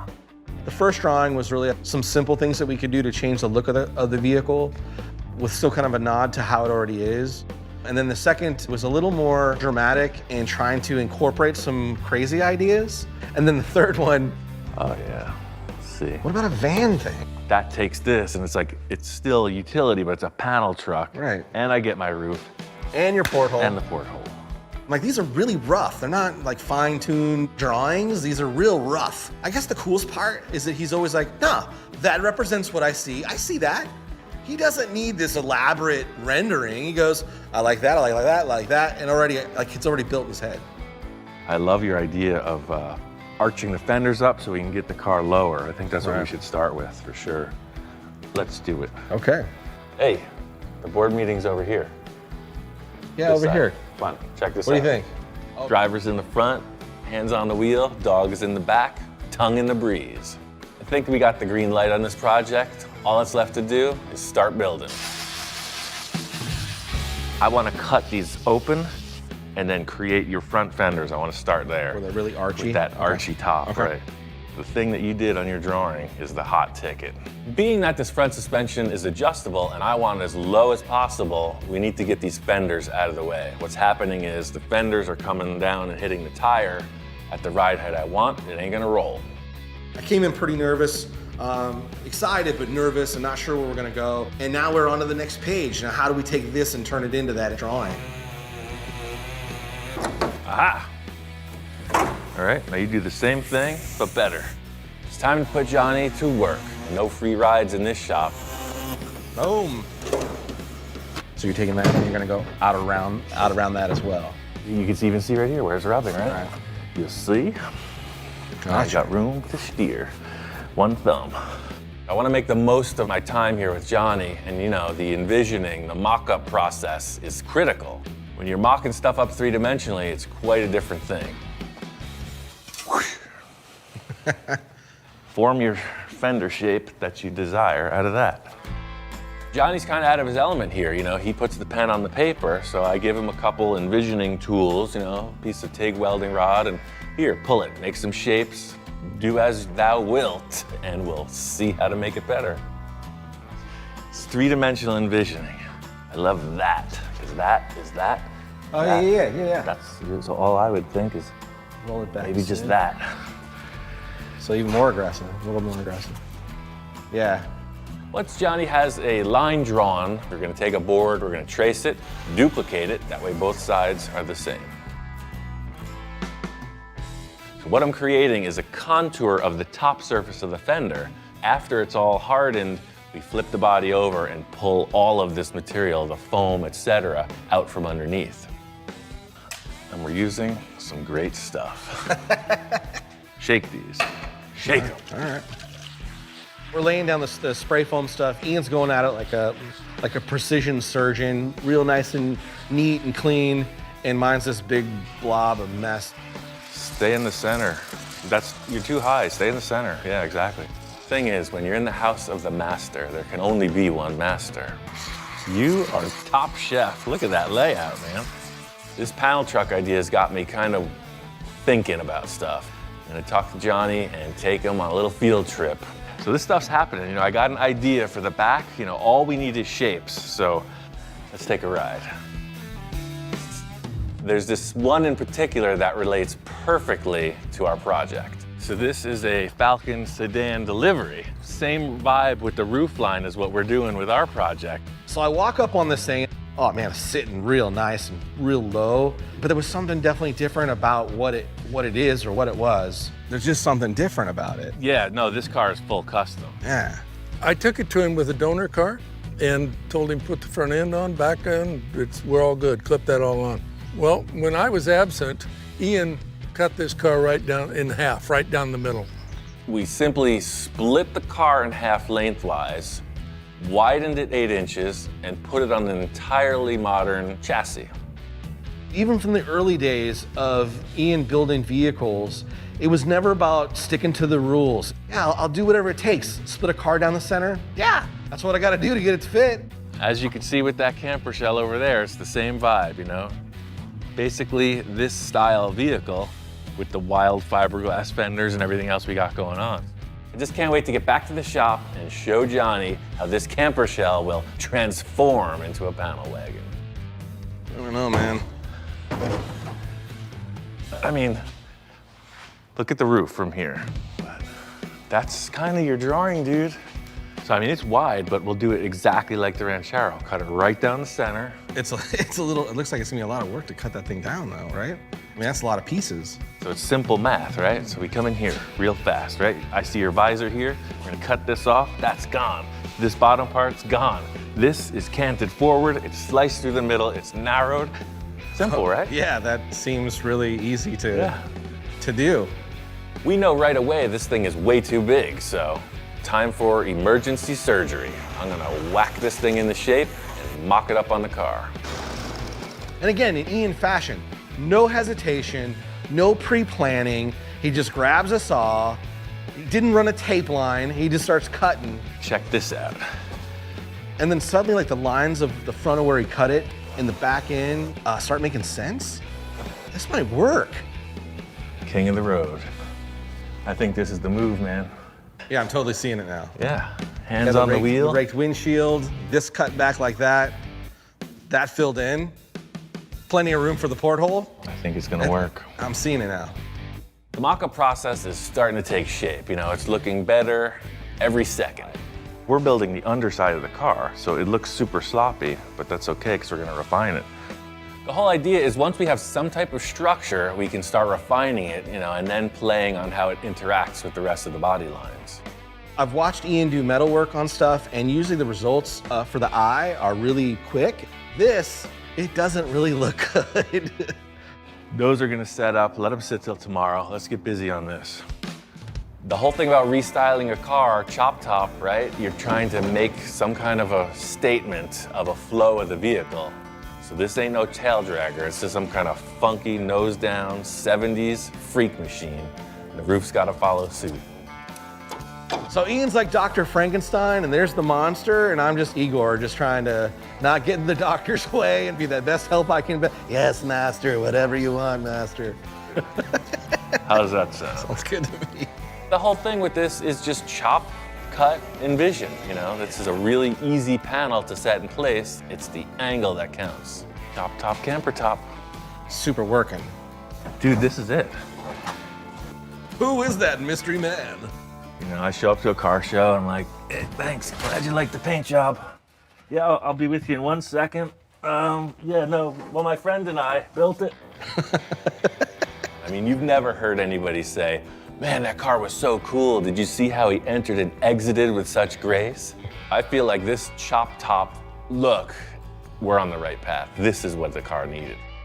We gotta cut the back of that car off right now. I can't look at it. I can't stand to witness it one more second. It's gotta go. We'll totally see the look that way. Exactly, right.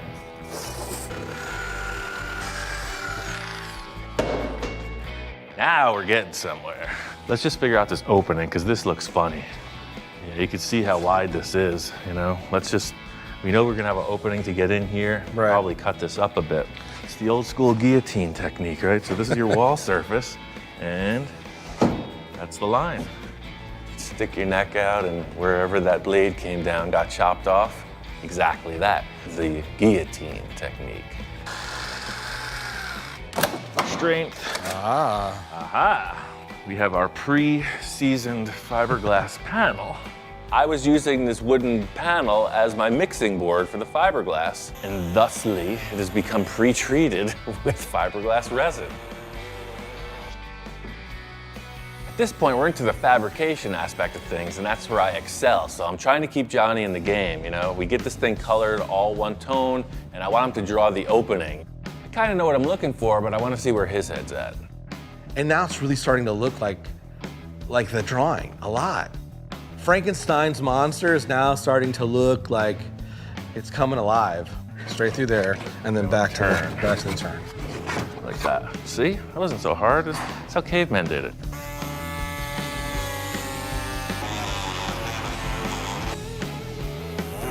That's it. We were doing the same body line, right? Oh man, come on. You nailed it. Come on. Dude, that is cool. That's it, man. Look at that. That's totally cool. Right? We're just in the concept phase. Right. I'll do all the freaking dirty work. That's what I needed. A good line to go off of. That is crazy cool, dude. Porthole and a sunroof. He's got some crazy moonroof, sunroof thing. This feature that shows an elongated window through the top of the roof.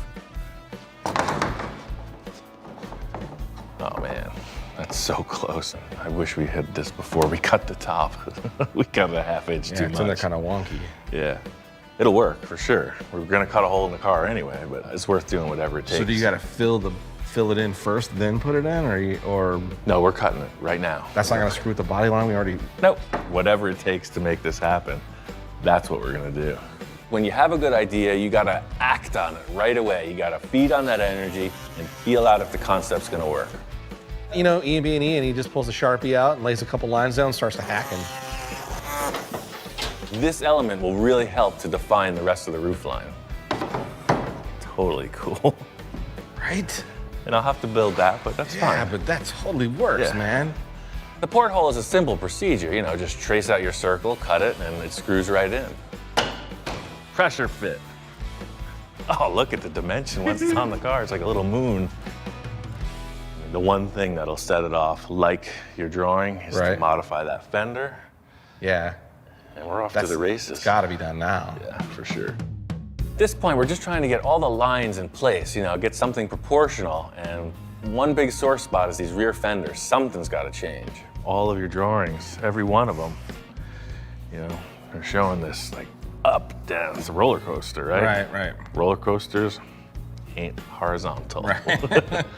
Not only do the fenders swoop up, they need to get widened and reshaped a bit. You know, it's all about the look. Because your drawing is showing this surface here. Right.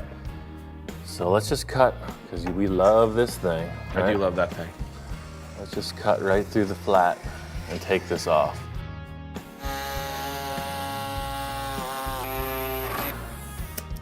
Aha! Jeremy, I was thinking something like that. Oh. Oh. That's just me. Now for the down drop, we can make it out of this and just wrap this in. We're not doing any welding on this project, man. We're not mastering of any metals. This has been arts and crafts project the whole time. The main positive aspect of working with fiberglass is you get the mock-up really raw, and then you're able to solidify it with this really flexible material. So you can see the mock-up comes fast. Yeah, man, the silhouette is totally there. I think the biggest part of my future car building revolves around collaborating with an artist. Johnny's a great collaborator simply because we have the same aesthetic. You know, we have this love, this passion for those really far out show cars. There's a ton more work to do, so by the time you get back, you know, you'll see there will be a whole other adventure happening. Right. And, There we'll always be is. on to the next. All right, after my collaboration with Johnny Jalopy, I took all of our inspiration, foam and tape, and fiberglassed it. I trapped it. After that, I went right on to this driver's side and refined it right through the finished primer. Did a couple cool elements of my own in the rear fender, and by finishing off the bodywork, I solved a lot of the questions I was having, but I also have a whole new can of worms with issues to refine. One of the main challenges, you know, back to front, it goes from this very flat, faceted shape and turns into these curved sort of fenders. It's flat, ridge, flat, ridge, flat, ridge, flat, flat, flat. flat, round. This is an ongoing issue. You know, I'll continue to refine this as the build progresses. There's about 50 hours into this bodywork as is. One problem I'm having that I didn't even consider was this free-floating roof thing. And I had to put in these temporary braces to keep it aligned. Those gotta go, but before I get rid of them, I gotta come up with some kind of structure to keep this roof from flexing anymore. My first idea was I would just support the roof somehow to the body in the front, but I will not compromise that floating roof boat windshield thing. Is too cool. One of his drawings showed this kind of cool center console that wrapped up towards this moonroof here. So I'm thinking that look, you know, could very well come into being as some type of a structural element. Of course, this element will be refined, you know, whether it's painted, upholstered, who knows, but you're going to see it, so it's gotta be super strong and look super cool. It's like a race car, you know? You get up, you're in the stadium, before you do your jump across the Snake River Canyon, you wave to the crowd, and then you're in. You know, ideally, just coming in naturally, I grabbed right here through the hole in the roof, so maybe that's the answer. It has some kind of a grab handle. See, you gotta squirm this way, and naturally you're wanting to grab something. You wave to the crowd, and then you're out. Like everything else I make, you know, I start with the envisioning procedure. I want it to support the roof, and I also want to create some kind of a grab handle that can support a person getting in. So, that's my loose mock-up. As you can see, the contours are following the look of the side profile. It's pretty cool, huh? Speechless. Make this out of 1.5-inch round tube and I'll bend it to spec. Good call?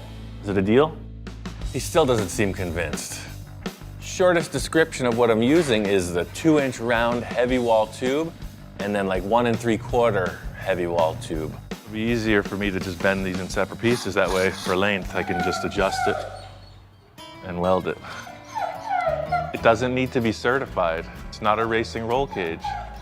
He knows a racing roll cage should be TIG welded, stress relieved, all that other stuff. It's not a race car, man. Not named the shop inspector for nothing. It's like a Rolodex of specs that you have to adhere to. A stickler for detail.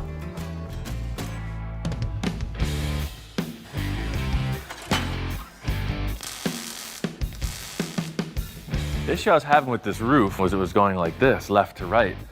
So I think that this thing coming forward is gonna have a T-bar on it with 2 adjustable perches. Now that I see it in the car, this is the look I'm after. I need to set up a little extra support for some strength, and this thing will be installed. So you're gonna want the handle right there. The end game for the visual appearance of this is yet undetermined. Maybe it'll be like a center console that this element sprouts from. All I know is what I've accomplished has secured and centered that roof panel. So that's the story. I'm sticking to it. You got this crazy looking contraption that is both a roof reinforcement and a grab handle. Made a lot of progress. We are over the hill into the finished bodywork stage. Inside and out, I flipped the car upside down, body filled and Duraglassed and fiberglassed and undercoated and all that other fun stuff. You know, the repair I was doing on this rail, when you're getting in and out of the car, you're gonna be on this, so you know, I made it thick. It's all spray foamed up inside and it's really strong. I'm really excited and relieved and pleased with all the collaboration thus far leading up to this. First things first, you know, every car needs a bumper, so I'm gonna get to work on that. The whole concept on this front bumper is stealth. I just want a neat little lip, you know, something bumps up against it, it'll hit metal instead of the paint. This tube bumper's super simple, but its placement is critical. You know, it's gotta support the look of that nose coming down. You know, the width should be appropriate, and then just 2 bars to triangulate that should it run into something. That looks right to me. Hey, check this out. This looks so good. This would look great in the middle of the dashboard, don't you think? He's not having it. It's just gonna go right to the front beam and weld on, just like a buggy bumper should. So that's the deal. One dune buggy bumperette.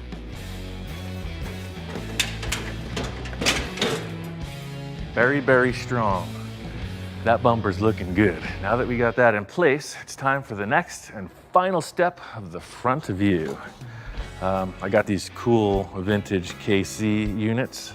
They're off-road lights, but I'm gonna make them into headlights, you know, high-low beam. They go with that kind of groovy 70s thing, you know, you see them on choppers, you see them on trucks, you see them on dune buggies. They're all right. Now that I got the bumper on, I gotta get the headlights in place. You know, their positioning is critical to the overall look of the front end of the car. This car's got too mean of a nose to have those, you know, up in the air headlamps. So they're gonna be down in here somewhere. You know, the placement of these is pretty critical. Oh, a special delivery. He's arrived. I got a special delivery, and apparently it's arrived. We've got a little arrangement in progress. Oh my God, that's the coolest car I've ever seen. Holy Krakatoa. I knew that my friend Tom was on the way. I just really didn't expect him to show up with the rig he was driving. How's it going, man? Good, man. How are you? Good. Good to see you again. Good to see you. How's it going? Good. You said you were throwing it in your truck and coming by. What the heck is this? It's a 77 Super Bugger. You ain't kidding. Where do you even get one of these? Back in 77, you could buy them right off the showroom floor at Super Campers. Oh, man. It's too bad I was only 7 years old. This is unlike anything I've ever seen. This is possibly the coolest thing I've ever seen. What, how's the rear view? I mean, it's awesome. I think I've gone through maybe 70 cars in the last 5 years, and out of everything I've owned, no matter how crazy it is, this Super Bugger gets more attention and looks than anything I've ever owned. It's just ridiculous. I've just been outclassed. I might as well just quit. Everything I've ever done with VWs, it doesn't even compare to this. So how many of these things did they make? I heard they made about 200, but we've only been able to find a handful of them. I've seen the vintage trailers with this look, but yeah, this is incredible. Just get in the camper. Stove, your sink, your fridge, your water. Oh, and an engine. So this looks expensive. A little bit. I put the word out that I was looking for engine options, you know, kind of anything goes, and he said, let me come down and show you what I'm thinking. That's a 2332. That's full big. flow, deep sump, balanced, Dick Landy blower, and then it's got the dual 44 side drafts on top. Yeah, and that's putting out over 200 horse. So this Volkswagen has two engines. I thought we were pulling it out of the back, but we're pulling it out of the middle. Anybody could pull up with just a motor in the back of their truck, but I figure we could fit the motor in this somehow, pull out the table, move the seats out, get it in there, get it down here, and just surprise them with it. I figure you'd appreciate seeing all this and yeah, get a kick out of it. Cool, let's go check out the buggy. Yeah, come on in. Oh wow, dude, how cool is that? When I first saw the buggy, it totally exceeded anything I was picturing or imagining. It's actually way cooler than I thought it would ever look. If you see something you want, you know instantly, and that was instantly. And I'm excited to see that engine here. You know, they pop right in. I say let's mock it up. Bring that bugger in here. Yeah, let's get that in. I am really digging this Super Bugger. I don't know where his head's at. If he's willing to do some trading, we could probably come to terms. This thing is totally cool. Man, what does the guy got to do to get this off your hands? Oh, man. You look burdened by this, so I'm trying to help you out. I think I'm gonna need a dune buggy probably. Yeah, that could be arranged. I gotta let the inspector check this out. Oh, right on. Looks like I picked up a passenger. He's gotta do the thorough inspection, man. He's gotta put his nose on all of it. First things first, we gotta get this engine out of the rig and into the dune buggy. Wanted to make sure that didn't go anywhere. Yeah, I know. Wow. It's a little heavier with all this extra horsepower bolted to it. Aha! There we go. Look at that. Ta-da! This is like the king of mutants in the VW world. This is heavily modified, like it's full race. Every aspect of the engine has been modified for performance. Let her down. That is it. This car's progressing. You know, the bodywork, I'm just trucking right through it as I do. I pulled the engine out so I could finish off the back of this body, put in some MDF to stiffen it up a little bit, and blended this one in. So it's all screwed and glued. It's nice and strong. Got through the majority of the bodywork, and now it's on to the details, the aesthetics. Johnny's coming out in a few days to check the progress. There's a few key things that I want to get in place before he gets here. I want to get these side pods in action. Johnny's drawing shows some pretty cool details of these fins along the side. Key design point Johnny came up with was this fin action below the fenders. It's open for interpretation. You know, the main thing for me is to make it flow with the proportions of the car. So the outer face of the wheel width is represented in the thickness of these fins, and then it just tapers down to nothing. So a bunch of big wedge shapes. The biggest challenge in translating the drawing to the vehicle is truth versus fantasy. This car has certain proportions that, with any logic, cannot be altered. This is a mock-up. I'm just trying to get something established to work with. The reason for using these materials is that they're plentiful. I can go to the supply store and get way more. Once it's mocked up, assembled, they get coated in epoxy primer, maybe a little fiberglass on the back to rigidize it. You paint them with automotive paint, and that's the finished product. That panel on the bottom, all of a sudden it's in proportion. So you literally have this big block wedge with the fenders running through it. And now you're looking at this. And then the fender's just kind of jamming through it. That's good. Just setting up this backboard, you know, I'm really happy with the way it gives that lowered appearance to the car. You could almost leave it as is, but I really think I could take it up another notch. I don't know how big these darts are gonna be, so I'm just gonna split this right down the center and fit it up and figure out how many, how big. Now we have this giant shape. I'm gonna go something like that, I think. What did I get myself into? Fortunately, they only come one at a time. If they ever double teamed, I might not make it up. The last thing I needed was another shop inspector.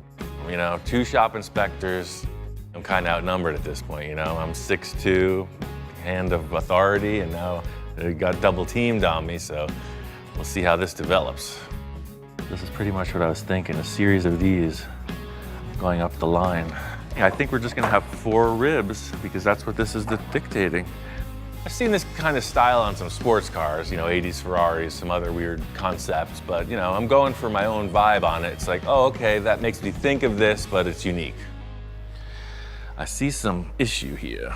From here, these are perfectly parallel, but when you're standing up looking at it, they're perfectly unparallel. In the first layout, you know, it looked kind of like Venetian blinds, just lines stacked. I wanted it more like a, you know, a fan, oriental fan, little flare. I'm trying to find that sweet spot, as with everything. The thing about this is the perspective of the lines has to be measured by how it feels, how the whole car flows. You know, you cannot put a formula on it. Yeah, so that's what I was looking for. You see, that upper one flows with the fender line. Getting these fins primered like the rest of the car would really help to finalize this aspect. I gotta get the thing grayed out, then it all looks the same. The last step of envisioning is the primer. You know, just get the thing one tone, and then it's a yay or a nay. With the white, you don't get the shadow play of this gray tone, so now you can really get a feel for the dimension of this. The white just looks all bleached out. The shadows, everything works together. It's good. Totally happy with that design. I'll mimic it for the other side, but there's bigger fish to fry. I'm working on multiple projects. I got all this board kind of fitted in. That's going to be the interior panels with upholstery on it, but I also have a really cool idea for the dashboard. Very little sculpture, all business. We need to enhance. This is what we're working with. Vintage Stuart Warner tachometer. These go on this, which is even more awesome. And lastly but not leastly, if you know sound systems from the 70s, Kraco. I don't even care if it works, it's going in the car. So look at that. Freaking floating space pods on this awesome wraparound dashboard. The basis of my projects has always been found parts. So this next step is just in that same vein. Victor didn't even look twice at this thing, so you know me. Put it in the back pocket, put it in the semi-permanent collection. He's gonna be surprised when he sees it, 'cause he's like, oh, I should have used that in another car, but it's gonna be too late. It all depends what you're going for in the end. You know, if you just put in a set of cool gauges or whatever in the stock body, hey, you get that out of it. If you want a freak show, you gotta go the full length. And that's what I need. I need a freak show dashboard. Sitting there, you can see how this is all gonna congeal. You know, it's offering a huge support visually to that tube frame. And then, yeah, with the windshield, the split windshield, we need this. I think everyone will agree it's a nice looking unit, but how are you gonna get it in there? As a great man once said, it just isn't even close to fitting. So, I'm just gonna cut it up. Here we go. I've cut so much stuff apart at this point, you know, you just look right through it. You know, a butcher doesn't need a road map to where he's going, right? He just knows the cuts, gets rid of the excess fat, and makes it happen. It's summertime for sure, so this is the old standby, you know. Not only does it portably cool, it blows the dust that way, very efficiently. With any found object, as long as you make the right moves, and get the right results. So this is exactly where it needs to be. Now, the center comes right to here. There's plenty of room for the shifter and the emergency brake. These two pieces did not go together, and hey, now they work. Just put a couple screws to secure that. That's all gonna get fiberglassed. These are obviously not the right shape, so I'm gonna start with the center pods and then work these out independently.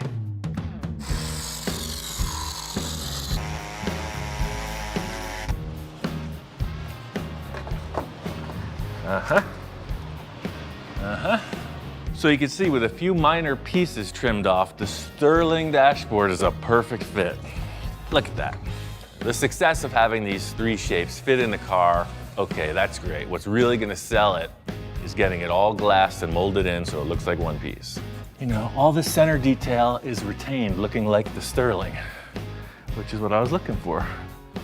Once it's all molded in together, it's really gonna sell it, but you know, when the inspectors start responding, you can see there's a little curiosity going on. I think we're on the right track. Inspector number one has given full approval and sign off on the dashboard, and now it's time to get to the details on the back end. Well, the engine intake speaks for itself. You know, these giant megaphone style velocity stacks. I want the exhaust to mimic these, so these big horn shapes are definitely gonna be the exhaust. The whole car's gotta flow together. So those trumpets, you know, the air's coming in, where does the air go out? The exhaust. Those two elements should be in the same flavor. All right, there's your custom exhaust setup. Full custom dune buggy needs a full custom exhaust. Just like anything else, it's gonna be made from scratch. So I ordered a whole pile of parts to get to getting. The challenge therein is to make this tangled pile of tubing and make it look like a beautiful piece of machinery. This is kind of cool. Like, what if they kind of projected from a center point like this? There's 2 and 2 right there, kind of out. For this exhaust build, you know, my main thought is that it has to look balanced. The exhaust has to complement the engine and not take anything away from the fantastic components that it's already presenting. That's what I'm talking about. That's a total cartoon car exhaust. I like the exhausts. I really want to get the taillights in place just to see how the whole thing plays. The official reproduction Mustang taillight lens. Unlike some other people we know, for me, this taillight decision is going to be real easy. Perfect. I don't think this car needs anything any more crazy than one of the old dune buggy standards. You can see, it's perfect. I'm kind of a make a decision and stick it guy. My mind's made up. This thing is totally freaky, funky 70s style. This is exactly right. Johnny's coming out in a couple days. There's a lot more to be done as far as assembly and finish work, but those 2 taillights, those 4 exhaust pipes, you know, that's the look. I need to finish up the exhaust on the other side, but there's one more key component I want to get established before Johnny comes back. Duplicated the exhaust concept on the passenger side, did a bunch of finish welding, and now it's clearly represented. And there'll be some finish work just in, you know, finishing the welds, but that's the look. It came out really cool. Even though the sheet metal megaphones are uncharacteristic at the end, these end caps make it look like the laser gun. It's just a good effect. What it needed was that little center engine, you know, it looked like it was wearing a backpack. And now it's got freaking claws. Looks like it's gonna grab something if it backs up.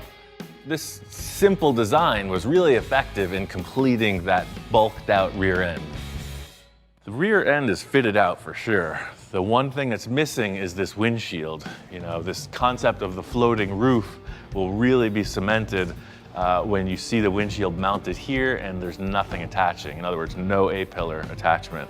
There'll be no check and balance from here on out. I'm gonna have to do some modifications to this, so I don't wanna just stack on top of the primer. I wanna get right down to the base material and build off of that. So what I wanna do is take that big sanded out surface, and then I'm gonna sculpt it to look cooler. Right now it's on a shelf, it's like this. It's gonna be a flat plate, it's just a stamp, one shot. This is just establishing the height for the center post to sit. I know a couple tricks that will help me just go through the process efficiently. You set that and push it flat. Critical thing is I gotta get the center pillar looking parallel with the roof support. Haha, is a flat surface. All we were trying to do is just create that flat pad that sits on. That's the height. Process with this is one step at a time. Get your center centered and then figure out what the angle is on one side and then follow through with the other. Really the best way is to eyeball it because you can see clearly, you know, when you're down the line, if they're like that, you know, there's gotta be parallel. You may be asking yourself, how is he possibly gonna get all those things at the same height? Got these epic sanding discs from 3M. I mean, come on, you didn't think I was gonna not customize every last thing. There you have it, 4-foot block sander. Look at that, you sand it. He has that look in his eye. I didn't say it was gonna be professional, but it works. The purpose of mocking up the windshield is just like everything else, a 3-dimensional, full-scale representation of where you're going. The end result of this is still yet open. You know, you can do a traditional clear glass, you can do Lexan, colored glass, colored Lexan, tinted, anything goes. Really happy with the way this windshield progressed. Still some final details, like everything else, but definitely enough to show Johnny, and I got some plans. This is where we're at, man. Nice. It's a little bit different than it was last time. Wow, man. It's unbelievable. I walk in and man, it looks really, really cool. Dude, look at the dash. That's that Sterling dashboard from the other supercar that Victor and I worked at. And this is so sick. Yeah, we didn't discuss that, that's right. Last time I was here, you know, everything was pretty much attached with sheet metal screws or, you know, or drywall stuff. And we were just kind of tacking things together and announce a full solid body. It came out better than I thought it was gonna come out. I can't stop looking at this part. I got the engine from this guy, Tom. You know, he saw the car, he saw some pictures and fell in love with it. I don't know what the deal is yet. He may be a potential buyer for it. When Tom came down and saw the car, you know, he brought the engine. He's talking about a trade or buying the car. He's only become progressively more fascinated with the project. He shows up with this Cobra gas. Oh, sick. This is a flower pot. It's a plastic flower pot. Yeah. Look at it, right? I just put a wood board inside it and cut off the back. I love it. All the pieces are here, you know. Our mission is to nail this paint scheme. I'll mount up these tires and then, you know, the sky's the limit, dude. Just as crazy as these components are, paint job's gotta be that big and better. I'm gonna let Johnny ruminate on his paint idea for a while. I've got an idea for these rims. I want to try it out before we mount the tires. Got this cool media blaster from Eastwood. I've been using it on everything. I got walnut shells in one side and then sand in the other. These rims are way cool, but I have an idea. I don't want to make them look like fully polished, way too shiny. And I think if I just give the misting of the surface, these rims are going to look frosted, and then I can detail out the highlights. So it's like you got your satin, and then as soon as the shine comes around, you start to get your blips. Yep. Yeah, I like that. So, any thoughts on that? Any thoughts on that paint scheme? It's been 5 minutes. I figured you have it worked out. Yeah, no. On the way to the shop, we picked up these new rear tires. They're 295 60-15s. It's got a 12-inch wide tread and about a 28-inch tall diameter. They're gonna be way cooler on this car. I can't wait to see what they look like. Before we can get these rims on the car, I gotta set up some wheel adapters. I have a pair, and I think I can do something to make them work. 5.5.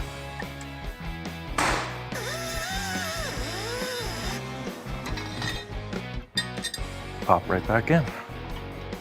Aha! Yeah. Look at that. Look at from the back. Look at the two side to side. The way the exhaust plays on this tire is way better. That makes that fender make sense. Yeah. This was a total relief because with the engine and exhaust developing, you know, these tires make the rear view complete. So, it's been 8 minutes. Any thoughts on that paint job yet? I like the fact that Johnny's a little nervous. You know, I like pushing his buttons, keeps him on the edge, keeps him creative. So, you know, we're into the paint design of this, and, you know, it's got to count. Yeah, so as I'm looking around the car, it started worrying me a little bit. You know, can I come up with something that's going to work? Yeah. Johnny's feeling a little uneasy, but I'm confident. Everything's in place. All the elements are here. You got some great ideas. You're throwing down some great ideas. Let me get this thing into primer like right now, and tomorrow we are ready to rock. We'll start designing it. Okay. At this stage of the game, I'm feeling energized. You know, there was a big hurdle to jump to just get to this point. I mean, I've got a lot of ideas. I'm looking forward to see what Johnny comes up with.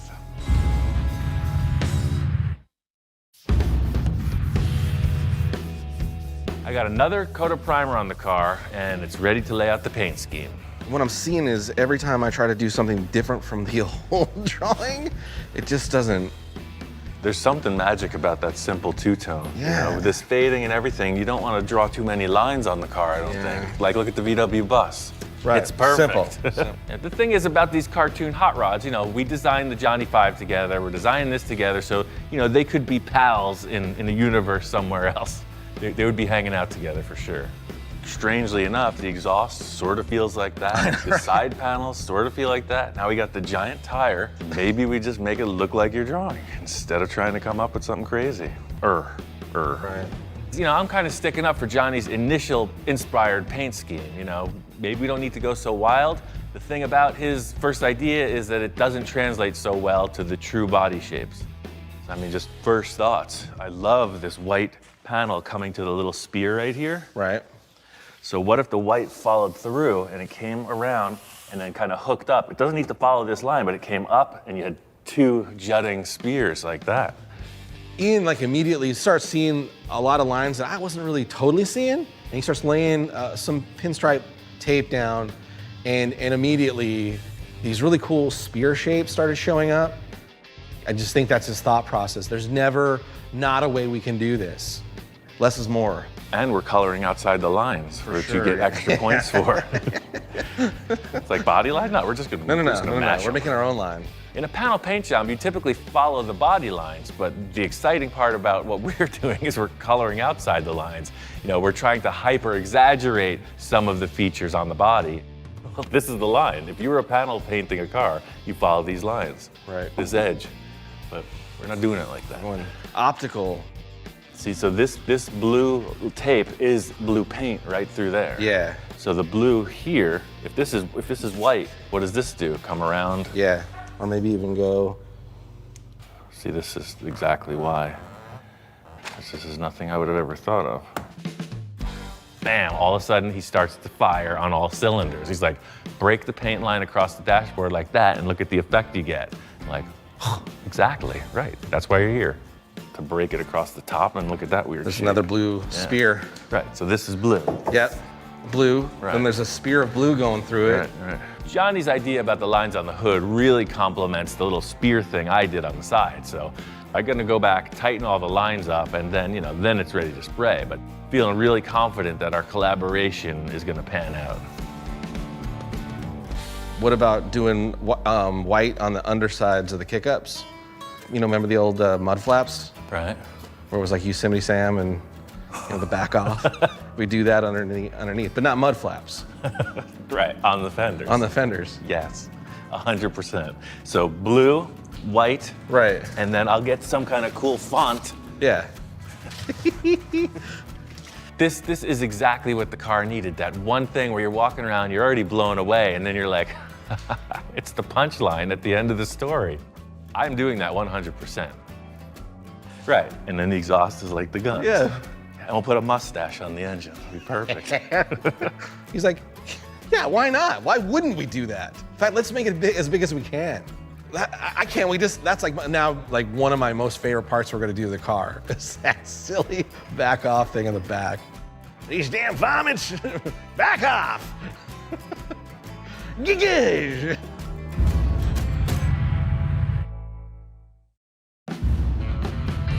Before Johnny leaves, I want to get this car basically where every design element is nailed. There's one last thing I want to show you, and that's the interior. Okay. I started making a couple panels out of this masonite, right. But the missing link is that center console. See, now that it's not in the car, you really see that there's two separate pieces. Yeah, okay. So what I want to do is, just like your drawing, I want to show two separate pods. Right. I want that wall to continue right up to the back. That way, the driver and the passenger are never rubbing elbows. Okay. Ian's already got a really cool aesthetic inside the interior of the car, which is this really cool grab handle thing that kind of flows through the center of the car. And I'm like, let's just riff off that piece. I noticed an element of Johnny's drawing that showed this center console aspect between the driver and passenger seats. I set up the dashboard for that, in that the Sterling had that unit that came down into the shifter area. I just wanted to see what Johnny was thinking about how this wall between the two people is going to present itself. I have my ideas, but I'm always interested in what he's going to bring to it. Here's the board, draw out what you're thinking, let's do it.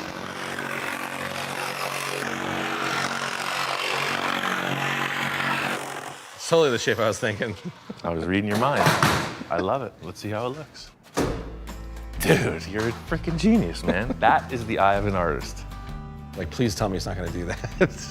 I love all of Ian's over-the-top ideas, and I was like, I hope he's not serious about this one. Yeah, I don't think so. You always got to keep him guessing. He might have thought that I was serious about doing that, but that's why I left his line in place. All right, let's try the If that's your conservative. vision, I'm with it. If that's your vision. Let's try the conservative look. Oh, I see what you did there. Look at that. Whoosh.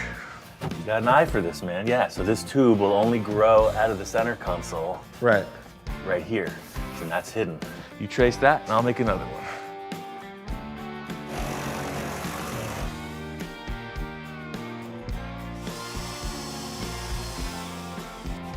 It always looks so much easier on TV. In the end, I want these upholstered, so once again, this is not only a mock-up, but it's the structure that will be upholstered. All right. That was the thing, I just wanted to have the look that we both agreed on. No, that's gonna work. Yeah, I want to show you one thing. You know those fiberglass seats we saw at the swap meet? Yeah. Well, I actually found a pair this morning. These are cool because they're vintage. You don't really see them with the white seat covers. These seats are the classic low-back dune buggy seats. We're going with a blue base coat. These had blue pinstripes sewn in them, so this will be the theme for the interior. And, I got a bunch of white vinyl, so I'm just gonna do it very simple, white vinyl interior. Now it really fills in that big cavity, So see the center console, as bulky as it looks, it's really not bulky. That's just right. Those fit just right in there too, right at the lips. So you have the pod of the dashboard, and then the seat back, and then the little flipper fin on the roof. The driver has his controls and whatnot. The passenger is separated by a wall, and he's the DJ. He's got the stereo, and he's in his own chair. The good news is all of that crazy, hard, dirty work is behind us, and now it's on to the details. Yeah, so we step back, we look at the finished project, all the ideas that we've come together. Again, it's, it's the next step of the mock-up. We've already mocked up once, now we're doing the final mock-up, it appears. Whatever Ian's gonna do while I'm not here, it's gonna be next level coolness. So I wish I could imagine what it's gonna be like, but it's Ian Roussel, you never know. It's come a long way, baby. Now all that's left to do is everything. I can't wait to see it done. It's happening. Really appreciate Johnny being here. He always brings in a fresh element to the design. There's still a ton of work to do, but we've crossed the threshold. So we came in, we nailed the key elements we needed. All I could say is by the time this thing is finalized, there's a few more awesome surprises coming. So this is what it's all been leading up to. We got this thing painted, not completely, this is the start of the process. This is the base coat. It's an Eastwood product, it's called Cruise Night Blue. This is the time we've been waiting for, a time when all the things start coming together and the dogs are on the edge of their seat. Last time you saw it, Johnny and I came up with this paint scheme, so this is the first step in the process. You'll have to hold all questions until after. No dog bowls were used. Pretty cool? Johnny and I decided no crazy freak out paint job. It's gonna be two-tone, blue and white. Blue fenders with a white hood and roof. Now I need to figure out where those parting lines are. There was one point of concern between Johnny's drawing and this car, and by putting the base coat on, you can see the line. It makes it clear as day. Really digging this blue base coat. What it does is makes every body line just pop. Look at this line. Look at this brilliant reflection of the highlights. That didn't exist with the primer. So we were unsure as to what was going to happen with this tape coming through this area. It may seem like Johnny and I have already covered this, but the thing is, this body is representing its own shapes independent from the artwork, so I have to follow the line of the actual car. Gotta look right with the car, and this is the moment to make it happen. This is the end result, this is what you see. So, whatever it is, it's just gotta be that showstopper. After the lines are figured out, it's time to mask it. And this is a fairly basic two-tone thing, but it's easy to get dyslexic, especially side to side. The most important thing is to remember what stays blue and what don't. So I'm just gonna start by working off this little area. So this was one thing that I thought was pretty neat about Johnny's idea. But I'm gonna one-up that just a wee bit. It just needs a little tweak to the front of the roof line. The way that the white parts with the blue, I feel like it would just be better accented if the white was just a panel on top. That way there'll just be that little hint of blue right there, and then that's white. So this is one thing that was kind of a breakthrough with Johnny was this interesting thing on the hood here. This blue comes through and it does like a roller coaster over the dashboard, up and around. The hood and the roof cap are white. There's a white side graphic, but the car is basically blue. These lines are defined. I just need to get the white paint on and then see what comes next.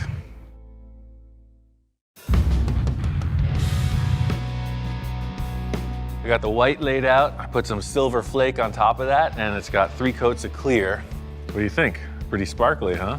The whole concept with this is like fantasy show car, right? So I just want to spike it up one notch, I want the whole thing to shimmer. Even though the white looks great on its own, the metal flake really does its job. Well, I'm real happy with the way the silver and the white came together. I was a little concerned that the car would go silver, but it's totally white for sure. Let's take off this tape and see what it looks like. The dogs are pretty nervous because they understand the importance of a clean break once you pull the tape line. And, I'm not known for being so meticulous. So let's pull this tape off and see how it looks. It's like scratching an itch. There is a tremendous satisfaction in seeing these tape lines peel back. Everything looks tight. The contrast is right where I want it. The deadline I'm trying to make is 3 weeks from yesterday. There's a great show coming up, and I think it'll be a perfect place to take this for its first time out. Barring any major issue, we should be able to make that deadline. But again, it's always a coin flip. A major issue could arise at any moment. Oh yeah, that's pretty rad. That two-tone worked out good. It really adds something to this C cab shape right here. I think this is my favorite part of it. The way that the white just comes forward, so you have these two stabbing lines. The panels needed to have a little more action than the body was affording, and by just freestyling some tape, it really adds to the line of the car. The lines are lining up. This is rad for sure, but something about the front view is just super white. The saying of, every action has an equal and opposite reaction stands true even in this case. As spectacular as the white has come out, what it's done is totally dulled down the blue. As awesome as it looked with a blue base coat, now the white is just popping, and the blue almost looks like primer again. Needs a lot more action, for sure. The blue just looks like a matte finish now. Front on view, it's just lacking a little something. See how the sunroof will break up the big white panel in the roof? I almost feel like the hood, those two awesome shapes, the two bulges in the hood almost disappear.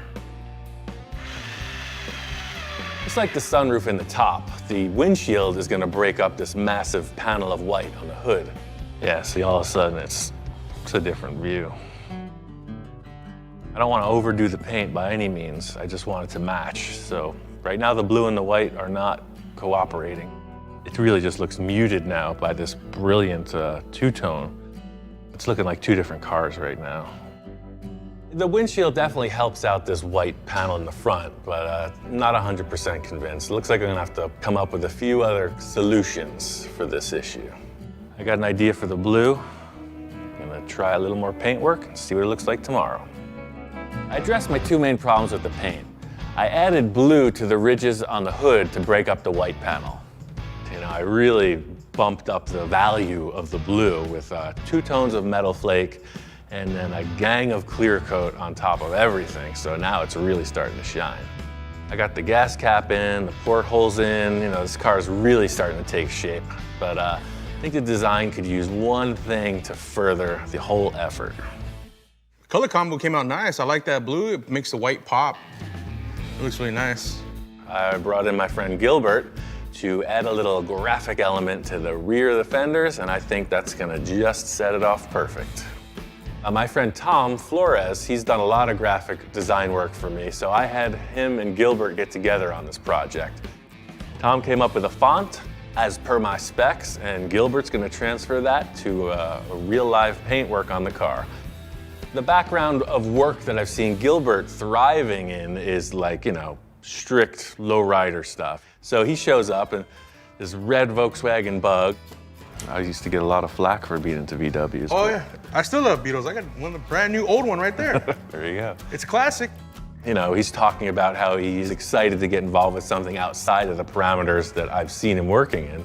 I started out building Volkswagen, so that's me too. I'm all about it, man. So you're the right guy for the job. I think it's really important to be versatile. He gets stuck in one niche, and I think I would stagnate, so I build a lot of different styles of cars.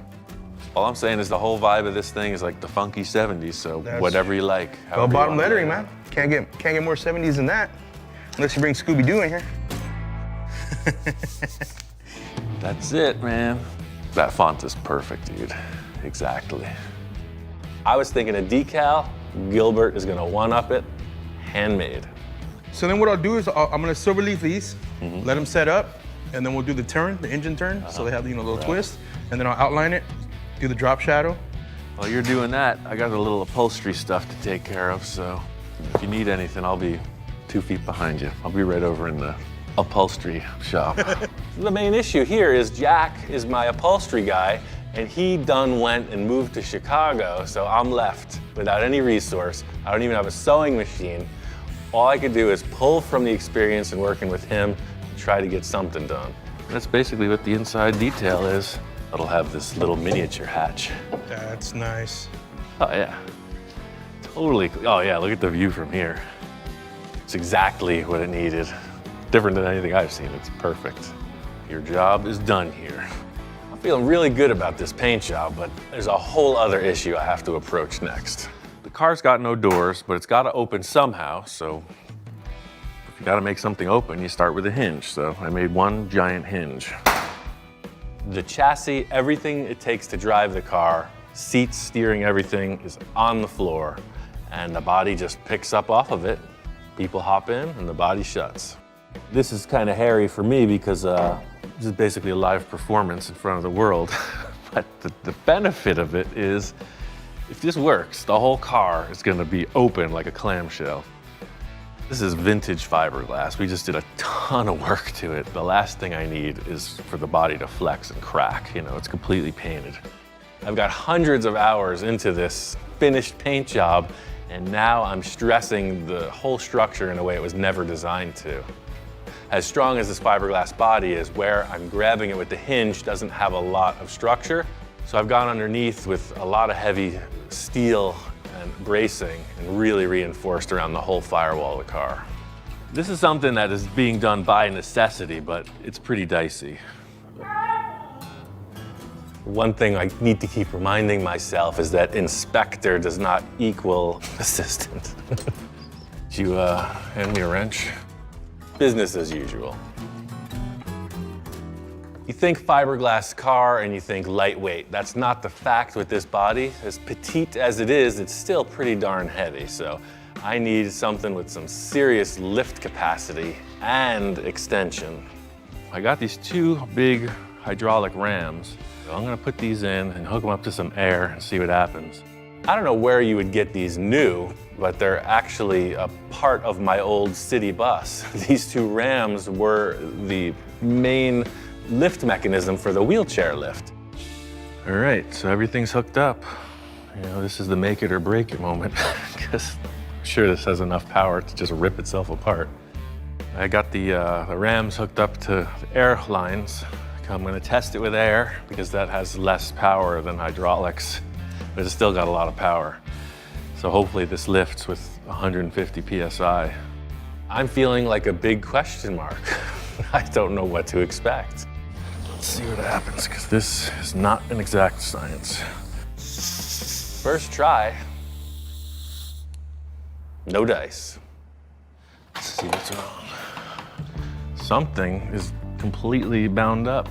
You know, in kind of quick troubleshooting this, I realized that the body of the hydraulic ram has just been forced into a static position by this round tube. Problem was, see, these need a little room to shake. At least it didn't rip the whole body apart. You know, that was the other potential, was that the body stays still and the rams go right through the roof.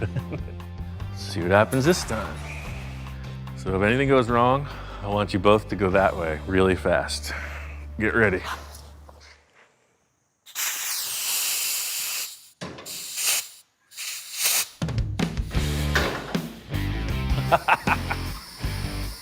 Yes. Hey, it's the simple things that thrill me. That is totally cool. Just like you want to see, this thing pops open, like perfect. I was expecting anything, you know, maybe one hinge breaks off, the thing kicks over to the side, you know, there's an emergency recuperation moment. You know, I was ready for it all, and nothing but what was supposed to happen happened.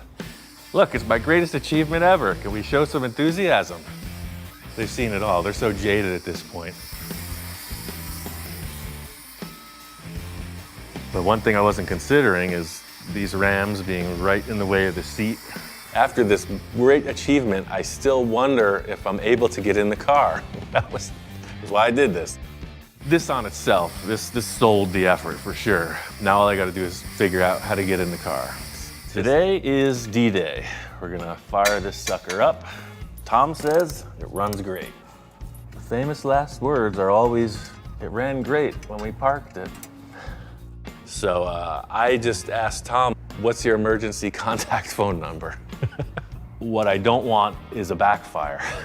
The only thing I could say about this, as with firing up any engine, gotta have oil pressure, your spark timing has to be on point, and then you gotta make sure you have good fuel delivery and a fully charged battery. And this engine should pop right off. It should. I got the oil pressure up. All the electrical parts are making contact. The switch is working. The fuel pump has power to it. So hopefully this doesn't go the way of that Harley. Or that Model A hot rod.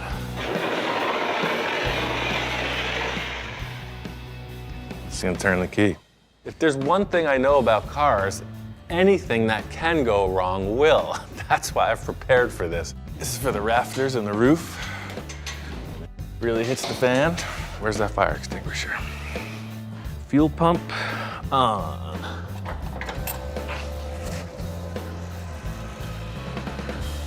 Yep, that's what I was talking about. And sure enough, like Montezuma's Revenge, one turn of the key and there's just gushing. I mean, not a leak, a gushing flow of raw fuel. Seems like a pretty big leak because it is. Hence the high flow fuel pump. That's what it's supposed to do. It's a high performance engine, it needs a lot of fuel. I know these cars and they hate us. The last thing they want to do is run. But the thing is, I am in no way a master engine builder, but I am a troubleshooter. In a perfect world, I will just tap on that with a small hammer and the problem will be fixed. Anybody that knows carburetors knows there's a little float bowl in there, and that's most likely the cause. Tap on the carb a few times, and I'm hoping this simple fix addresses the problem. Otherwise, we gotta take this carb apart. Now, with the key turned on, there's no fuel gushing out of the engine. It's time to fire it up.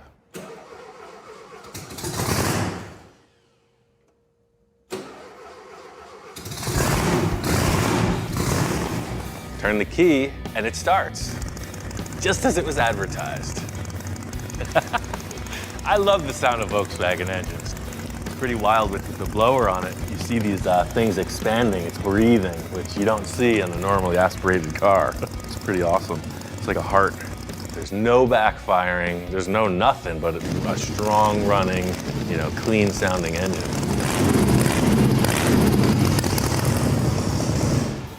So this was a major what if, one thing for sure is that it runs, and that is, quite frankly, that's a blessing. That was the wild card in the whole operation. The car show's coming up literally 5 days. We're down the road. The body's off. It needs to be color sanded and buffed. There's no interior, there's no gauges. There's a lot of stuff that has to get wrapped up, but we're one step closer. As the statement goes, the devil is in the details. Well, this engine and transmission is a great step, but the finished work is what's really gonna sell this concept.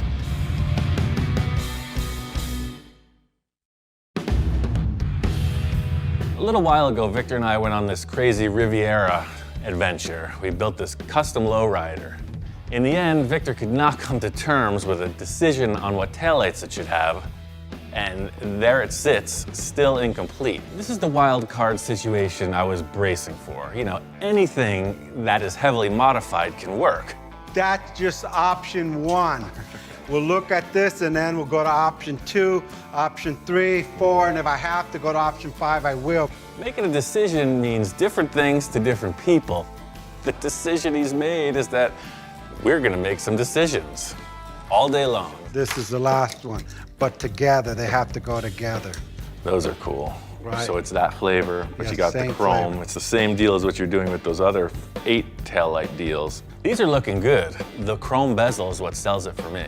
I'm sick of all this tape, man. We got to get something permanent established.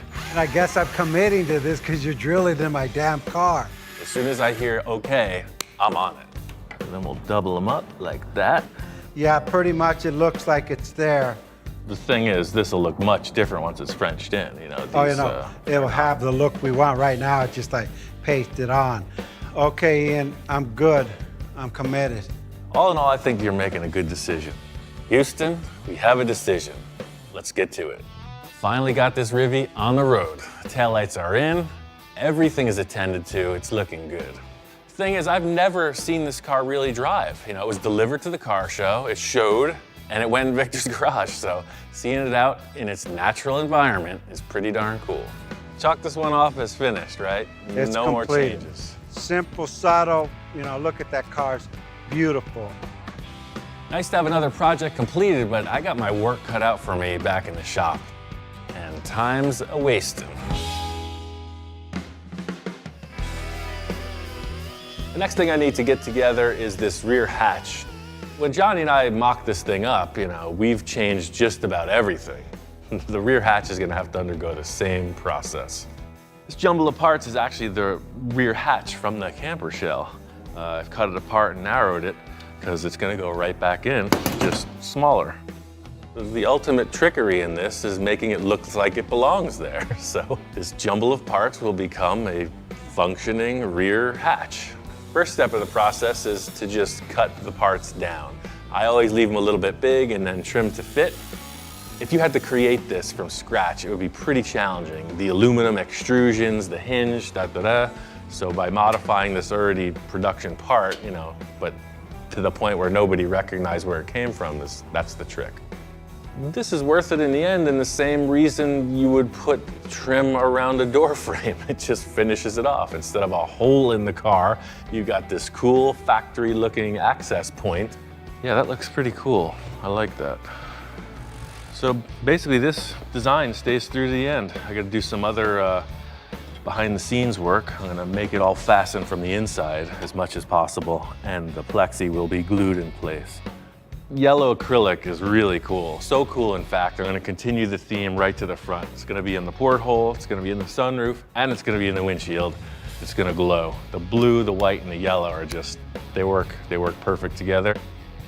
Got 4 days to accomplish the impossible, and I still have a bunch of ideas I haven't even tried out yet, so what could possibly go wrong? There's a lot of hours in the day. We're gonna make it.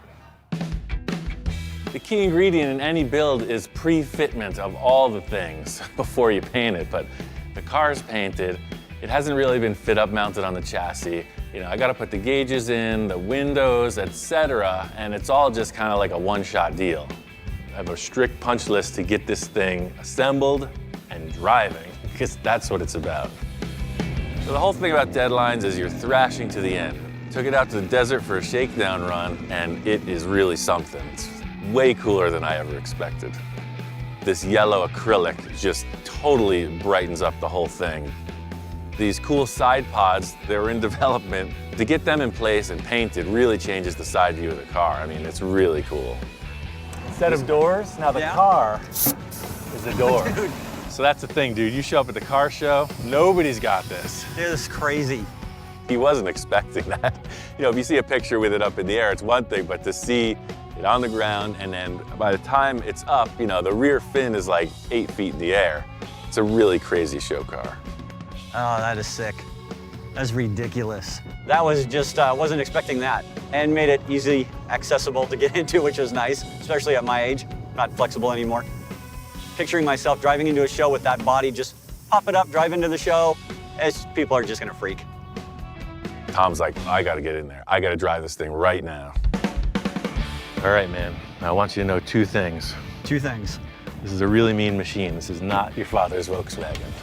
Basically, my instructions were go straight, go fast. If something's in my way, turn. This is his first time sitting in the car, and he's excited. It's a very tangible experience. You're in this little shell with this roaring engine behind you, and it feels like a race car. It's pretty crazy to drive. I thought it would be difficult to drive, not being able to see through the windshield or something, but you can see right through the plexiglass, no problem. So we're on this big, long stretch of road, and Tom just keeps going. I thought he's just gonna do a couple turns. Okay, great. So he's gone. Yeah, the car totally blows me away. Yeah, and seeing Ian work on stuff, the guy's just a machine. He gets a image something in his head, and he just works almost 24/7 until that thing's completed and done the way he realizes it should be. When he finally pulls back in, he's all smiles. Cool, man. What do you think? Oh, dude, it's perfect. Yeah. I'm gonna scare the crap out of myself in this, which is awesome. Yeah. It's no fun if you're not.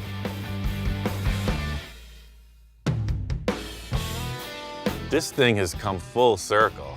We started with this crusty old blue dune buggy months ago, and look what we got now.